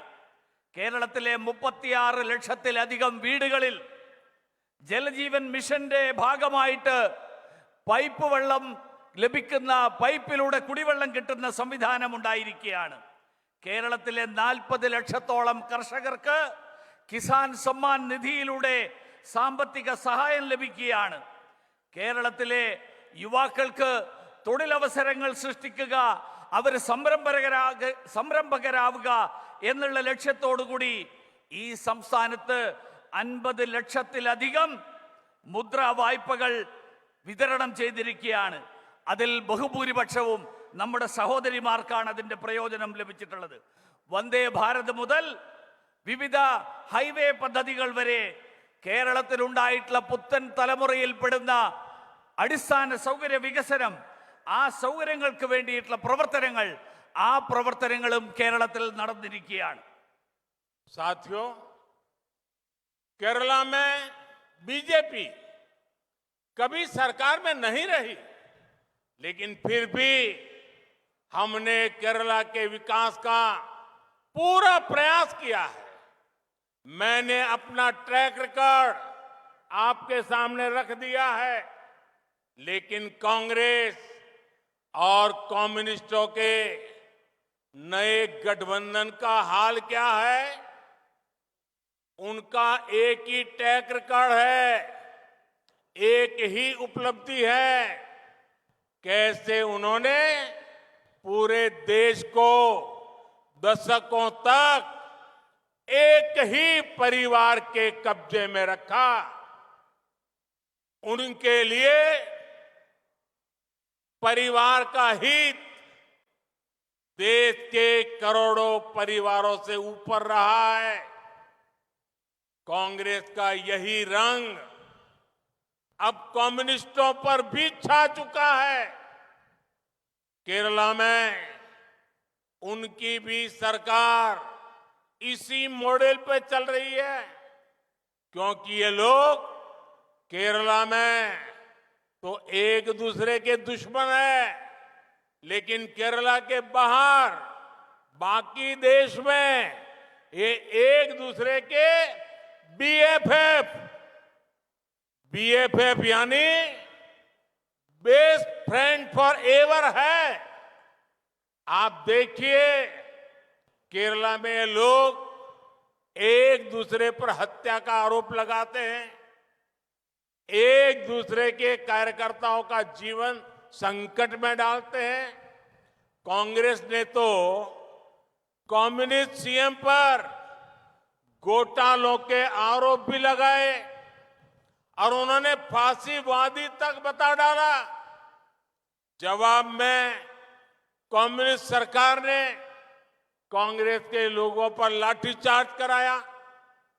कम्युनिस्ट अब कांग्रेस की पिछली सरकारों को घोटालों का जिम्मेदार बता रहे हैं। ये लोग कांग्रेस के युवराज को केरला से बाहर रहने की नसीहत भी दे रहे हैं, लेकिन केरला के बाहर ये इंडी गठबंधन की बैठक में कम्युनिस्ट और कांग्रेस साथ साथ बैठते हैं, बगल बगल में बैठते हैं, समोसा खाते हैं, बिस्किट खाते हैं, चाय पीते हैं। यानी तिरुवनंतपुरम में कुछ और भाषा, दिल्ली में कुछ और बोली। इस धोखाधड़ी का जवाब केरल के मेरे भाइयों बहनों आने वाले चुनाव में हर केरला का नागरिक देने वाला है। സുഹൃത്തുക്കളെ, കേരളം BJP ഒരിക്കലും ഭരണത്തിലിരുന്ന പാർട്ടിയല്ല. പക്ഷേ കേരളത്തിന്റെ വികസനത്തിന് വേണ്ടിയിട്ട് എക്കാലവും ഭാരതീയ ജനതാ പാർട്ടി പ്രയത്നിച്ചിട്ടുണ്ട്. ഇവിടെ എൻ്റെ സർക്കാരിൻ്റെ പ്രവർത്തന റിപ്പോർട്ട് നിങ്ങളുടെ മുന്നിൽ അവതരിപ്പിച്ചു കഴിഞ്ഞു. പക്ഷേ കോൺഗ്രസിൻ്റെയും CPM-ൻ്റെയും മുന്നണികൾ, ഈ മുന്നണിയുടെ പുതിയ മുന്നണി CPM കോൺഗ്രസ് മുന്നണിയുടെ അവസ്ഥ എന്താണ്? അവരുടെ ട്രാക്ക് റെക്കോർഡ് എന്താണ്? അവരുടെ നേട്ടം എന്താണ്? അവരെങ്ങനെ ഈ നാടിനെ ദശകങ്ങളായിട്ട്, പതിറ്റാണ്ടുകളായിട്ട് ഒരൊറ്റ കുടുംബത്തിന് വേണ്ടിയിട്ട് ഈ നാടിനെ അടിയറ വെച്ചു. അവർക്ക് ഒരൊറ്റ കുടുംബത്തിന്റെ താല്പര്യങ്ങൾ, ആ താല്പര്യങ്ങളാണ് നാട്ടിലെ കോടിക്കണക്കിന് ജനങ്ങളുടെ താല്പര്യങ്ങളെക്കാൾ വലുത്. കോൺഗ്രസിന്റെ ഈ സമീപനം അതേ സമീപനം ഇപ്പോൾ കേരളത്തിൽ കമ്മ്യൂണിസ്റ്റുകാരും അവലംബിക്കാൻ തുടങ്ങിയിരിക്കുകയാണ്. കേരളത്തിലെ കമ്മ്യൂണിസ്റ്റ് സർക്കാർ കോൺഗ്രസിന്റെ കുടുംബവാഴ്ചയുടെ, കുടുംബാധിപത്യത്തിന്റെ അതേ മാതൃകയിലാണ് പ്രവർത്തിച്ചു കൊണ്ടിരിക്കുന്നത്. കാരണം കേരളത്തില് ഇവർ പരസ്പരം ശത്രുക്കളായിട്ടാണ് അഭിനയിക്കുന്നത്. പക്ഷെ കേരളത്തിന് പുറത്തു പോയാൽ ഇവരേറ്റവും അടുത്ത ആത്മാർത്ഥ സുഹൃത്തുക്കളാണ്. Best friend for ever, BFF ആണ്. നിങ്ങൾ നോക്കണം, കേരളത്തിലെ ആളുകൾ, കേരളത്തിൽ ഈ രണ്ട് മുന്നണികൾ പരസ്പരം ആരോപണം ഉന്നയിക്കുന്നവരാണ്. പരസ്പരം കൊലപാതകങ്ങളുടെ ആരോപണങ്ങളുണ്ട്, പ്രവർത്തകർക്കെതിരായിട്ടുള്ള ആക്രമണങ്ങളുടെ ആരോപണമുണ്ട്. കോൺഗ്രസ് പറയുന്നത് കമ്മ്യൂണിസ്റ്റ് മുഖ്യമന്ത്രി കുംഭകോണം നടത്തുന്നു, ഫാസിസ്റ്റ് ആണ് എന്നൊക്കെയാണ്. മറുപടിയായിട്ട് കമ്മ്യൂണിസ്റ്റ് സർക്കാർ പറയുന്നത് കോൺഗ്രസ്സുകാര് ഈ ആരോപണത്തെ നേരിടുന്നത് ലാഠി കൊണ്ടാണ്. കമ്മ്യൂണിസ്റ്റ് സർക്കാർ, ആ സർക്കാർ കോൺഗ്രസിന്റെ മുൻകാല സർക്കാരുകളുടെ അഴിമതികൾ ചൂണ്ടിക്കാണിച്ചുകൊണ്ടാണ് ഇതിന് മറുപടി പറയുന്നത്. പക്ഷേ കേരളത്തിന് പുറത്തു പോകുമ്പോൾ ഇന്ത്യ മുന്നണിയുടെ ഈ രണ്ട് പാർട്ടികളുടെയും നേതാക്കന്മാർ ഒരുമിച്ചിരിക്കുന്നു, ഒരുമിച്ച് ചായ കുടിക്കുന്നു, ഒരുമിച്ച് ബിസ്ക്കറ്റ് കഴിക്കുന്നു, ഒരുമിച്ച് സമൂസ കഴിക്കുന്നു. അങ്ങനെ അവര് കേരളത്തിന് തിരുവനന്തപുരത്ത് വരുമ്പോ പറയുന്ന ഭാഷയൊന്ന്, അവരുടെ വാക്കുകളൊന്ന്, തിരുവനന്തപുരത്തിന് പുറത്തു പോയാൽ, ഡൽഹിയിൽ ചെന്നാൽ അവരുടെ പെരുമാറ്റം വേറെയൊന്ന്. ഈ ഇരട്ടത്താപ്പ് വരാൻ പോകുന്ന തെരഞ്ഞെടുപ്പിൽ കേരളത്തിലെ ജനങ്ങൾ മറുപടി കൊടുക്കും എന്നുള്ള കാര്യത്തിൽ എനിക്ക് സംശയമില്ല.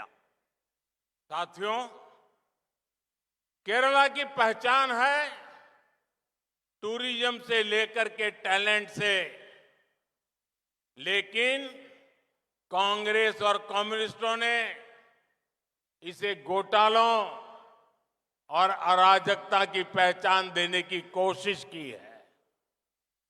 केरला के लोग हर किसी के लिए अपने आतिथ्य भाव के लिए जाने जाते हैं, लेकिन कांग्रेस और कम्युनिस्ट इनका एक ही एजेंडा रहता है, कैसे लोगों को लड़वाकर वोट बटोरे जाएं। केरला के लोग शताब्दियों से उद्योग और व्यापार के लिए जाने जाते हैं, लेकिन कांग्रेस और कम्युनिस्ट सरकारों ने ऐसी स्थितियां बना दी कि यहां नई इंडस्ट्रीज आने से डर लगी है। इसी का असर है कि यहां के लोगों के लिए नौकरी ढूंढ पाना मुश्किल होता जा रहा है। एक बार कांग्रेस, फिर कम्युनिस्ट, एक बार कम्युनिस्ट, फिर कांग्रेस, केरला में बस सरकार बदलती है, हालात नहीं बदलते। अब की बार ये लोकसभा चुनाव केरला के हालात बदलने का मौका है। पहली बार केरला के पास नई राजनीति के उदय का मौका है। സുഹൃത്തുക്കളെ, കേരളത്തെ ലോകമറിയുന്നത് വിനോദസഞ്ചാരത്തിന്റെ നാടായിട്ടാണ്, കഴിവുറ്റ ചെറുപ്പക്കാരുടെ നാടായിട്ടാണ്. പക്ഷേ കോൺഗ്രസും കമ്മ്യൂണിസ്റ്റുകളും കേരളത്തെ അഴിമതിയുടെയും അക്രമങ്ങളുടെയും നാടായിട്ട് മാറ്റാൻ വേണ്ടിയിട്ടുള്ള പ്രവർത്തനമാണ് നടത്തിക്കൊണ്ടിരിക്കുന്നത്. കേരളത്തിലെ ജനങ്ങൾ അറിയപ്പെടുന്നത് ഏറ്റവും കൂടുതൽ ആതിഥ്യ ഭാവമുള്ള, എല്ലാവരെയും സ്വീകരിക്കുന്ന ജനങ്ങളായിട്ടാണ്. പക്ഷേ കേരളത്തിലെ കോൺഗ്രസും കമ്മ്യൂണിസ്റ്റുകളും അവർക്കൊരൊറ്റ അജണ്ട മാത്രമേ ഉള്ളൂ, എങ്ങനെ ആളുകളെ തമ്മിലടിപ്പിച്ചുകൊണ്ട് വോട്ട് ബാങ്ക് രാഷ്ട്രീയം നടത്തിക്കൊണ്ട് അവരുടെ താല്പര്യങ്ങൾ സംരക്ഷിക്കാൻ കഴിയും. കേരളത്തിലെ ആളുകൾ ദശാബ്ദങ്ങളായിട്ട്, നൂറ്റാണ്ടുകളായിട്ട് കേരളത്തിലെ ജനങ്ങൾ വ്യാപാരത്തിലും വ്യവസായത്തിലുമൊക്കെ ഏർപ്പെട്ടിരിക്കുന്ന ആളുകളായിട്ടാണ് അറിയപ്പെടുന്നത്. പക്ഷേ കേരളത്തിൽ കമ്മ്യൂണിസ്റ്റ് കോൺഗ്രസ് സർക്കാരുകൾ കേരളത്തിലെ സാഹചര്യങ്ങൾ മാറ്റി പുതിയ വ്യവസായങ്ങൾ തുടങ്ങാൻ കഴിയാത്തൊരു സാഹചര്യം, അങ്ങനെ ഒരു സാഹചര്യം കേരളത്തിൽ സൃഷ്ടിച്ചിരിക്കുകയാണ്. അതിന്റെ ഫലമെന്താ? അതിന്റെ കാരണം, അതിന്റെ ഫലമായിട്ട് കേരളത്തിലെ സാധാരണക്കാർക്ക് തൊഴിൽ ലഭിക്കാത്ത സാഹചര്യം, ആ തൊഴിൽ ലഭിക്കാത്ത ഒരു സാഹചര്യം, അങ്ങനെ ഒരു സാഹചര്യമാണ് ഇവിടെ സൃഷ്ടിച്ചിരിക്കുന്നത്. കേരളത്തിൽ ഒരു തവണ കോൺഗ്രസ്, അടുത്ത തവണ കമ്മ്യൂണിസ്റ്റുകാർ, ഒരു തവണ കമ്മ്യൂണിസ്റ്റുകാർ, അടുത്ത തവണ കോൺഗ്രസ്, അങ്ങനെ കേരളത്തിൽ സർക്കാരുകൾ മാറുന്നു, കേരളത്തിലെ സാഹചര്യങ്ങളിൽ മാറ്റം വരുന്നില്ല. ഈ തവണത്തെ ലോക്സഭാ തെരഞ്ഞെടുപ്പ് കേരളത്തിലെ സാഹചര്യങ്ങളിൽ മാറ്റം വരുത്താൻ അതിനു വേണ്ടിയിട്ടുള്ള അവസരമാണ്. അതുകൊണ്ട് ചരിത്രത്തിൽ ആദ്യമായിട്ട് കേരളത്തിൽ ഒരു പുതിയ രാഷ്ട്രീയത്തിന്റെ ഉദയം, ഒരു പുതിയ കേരളത്തിന്റെ സൃഷ്ടി, ആ പുതിയ കേരളത്തിന്റെ സൃഷ്ടിക്ക് വേണ്ടിയിട്ടുള്ള അവസരമാണ് ഈ വരാൻ പോകുന്ന തെരഞ്ഞെടുപ്പ്. साथियों, बीजेपी का एक ही मंत्र है, सबका साथ, सबका विकास, सबका विश्वास और सबका प्रयास। हमारे लिए हर समुदाय, हर जाति और हर क्षेत्र महत्वपूर्ण है। हमने हर वर्ग को सम्मान और स्वाभिमान से जोड़ने की कोशिश की है। हमने देश के हर नागरिक की उन्नति के लिए काम किया है। युद्ध क्षेत्रों से नरसेज को, हर धर्म के लोगों को निकालना हो या ट्रिपल तलाक का कानून पास करना हो, हमारी सरकार ने सबकी सरकार और सबके लिए सरकार के मंत्र पर काम किया है। हम तीसरे कार्यकाल में भी इसी भावना के साथ आपकी सेवा करते रहेंगे, काम करने वाले हैं। इसी विश्वास के साथ आप सभी को एक बार फिर नमस्कारम, धन्यवाद। സുഹൃത്തുക്കളെ, ഭാരതീയ ജനതാ പാർട്ടിയുടെ മുദ്രാവാക്യം ഒരൊറ്റ മുദ്രാവാക്യം. ആ മുദ്രാവാക്യം നമുക്ക് എല്ലാവർക്കും അറിയാം. എല്ലാവരോടുമൊപ്പം, എല്ലാവരുടെയും വികസനം, എല്ലാവരുടെയും വിശ്വാസം, എല്ലാവരുടെയും പരിശ്രമം. നമ്മളെ സംബന്ധിച്ചോളം ഓരോ സമൂഹവും, ഓരോ സമുദായവും, ഓരോ ജാതിയും, ഓരോ പ്രദേശങ്ങളും, ആ പ്രദേശങ്ങളെല്ലാം തന്നെ പ്രത്യേകം പ്രാധാന്യമർഹിക്കുന്നവയാണ്. നമ്മൾ എല്ലാ പ്രദേശങ്ങൾക്കും, എല്ലാ വിഭാഗം ജനങ്ങൾക്കും അവർക്ക് ആദരവ് നൽകാൻ, അവരെ ഒരുമിച്ച് ചേർക്കാൻ അതിനു വേണ്ടിയിട്ടുള്ള പ്രയത്നമാണ് നടത്തിയിട്ടുള്ളത്. അതുകൊണ്ട് ഈ നാട്ടിലെ ഓരോ പൗരന്റെയും പുരോഗതിക്ക് വേണ്ടി, ഉന്നമനത്തിന് വേണ്ടിയിട്ട്, അതിനു വേണ്ടിയിട്ടുള്ള പ്രയത്നമാണ് നമ്മൾ നടത്തിയിട്ടുള്ളത്.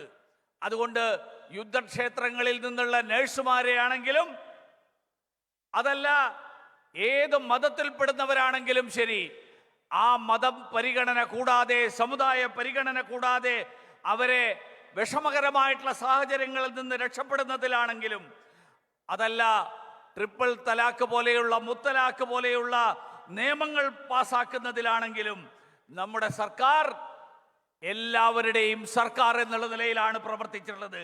എല്ലാവർക്കും വേണ്ടിയുള്ള സർക്കാർ എന്നുള്ള നിലയിൽ ആ മുദ്രാവാക്യം ഉയർത്തിപ്പിടിച്ചുകൊണ്ടാണ് പ്രവർത്തിച്ചിട്ടുള്ളത്.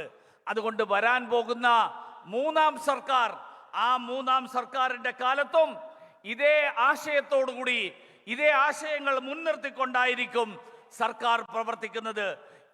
ഈ ഒരു ഉറപ്പ് നിങ്ങൾക്ക് നൽകിക്കൊണ്ട്, നിങ്ങൾക്ക് എല്ലാവർക്കും ഒരിക്കൽ കൂടി നമസ്കാരം നൽകിക്കൊണ്ട്, നമസ്കരിച്ചുകൊണ്ട് ഞാൻ എൻ്റെ വാക്കുകൾ അവസാനിപ്പിക്കുന്നു. मेरे साथ बोलिए, भारत माता की जय, भारत माता की जय, भारत माता की जय, भारत माता की जय. बहुत बहुत धन्यवाद।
നമ്മളെല്ലാവരും ആവേശത്തിൽ ആഴ്ത്തിക്കൊണ്ട് ശ്രീ നരേന്ദ്രമോദി അദ്ദേഹം നൽകിയ പ്രസംഗത്തിന് നന്ദി പറഞ്ഞുകൊണ്ട് ഇന്നത്തെ ഈ സമാപന സമ്മേളനത്തിൽ പങ്കെടുത്ത എല്ലാവർക്കും കൃതജ്ഞത രേഖപ്പെടുത്തുന്നതിന് വേണ്ടി പാർട്ടിയുടെ സംസ്ഥാന സെൽ കോർഡിനേറ്ററും തിരുവനന്തപുരം ജില്ലാ പ്രഭാരിയും കൂടിയായിട്ടുള്ള ശ്രീ കുളനട അശോകൻ അവർകളെ ആദരപൂർവ്വം ക്ഷണിച്ചു.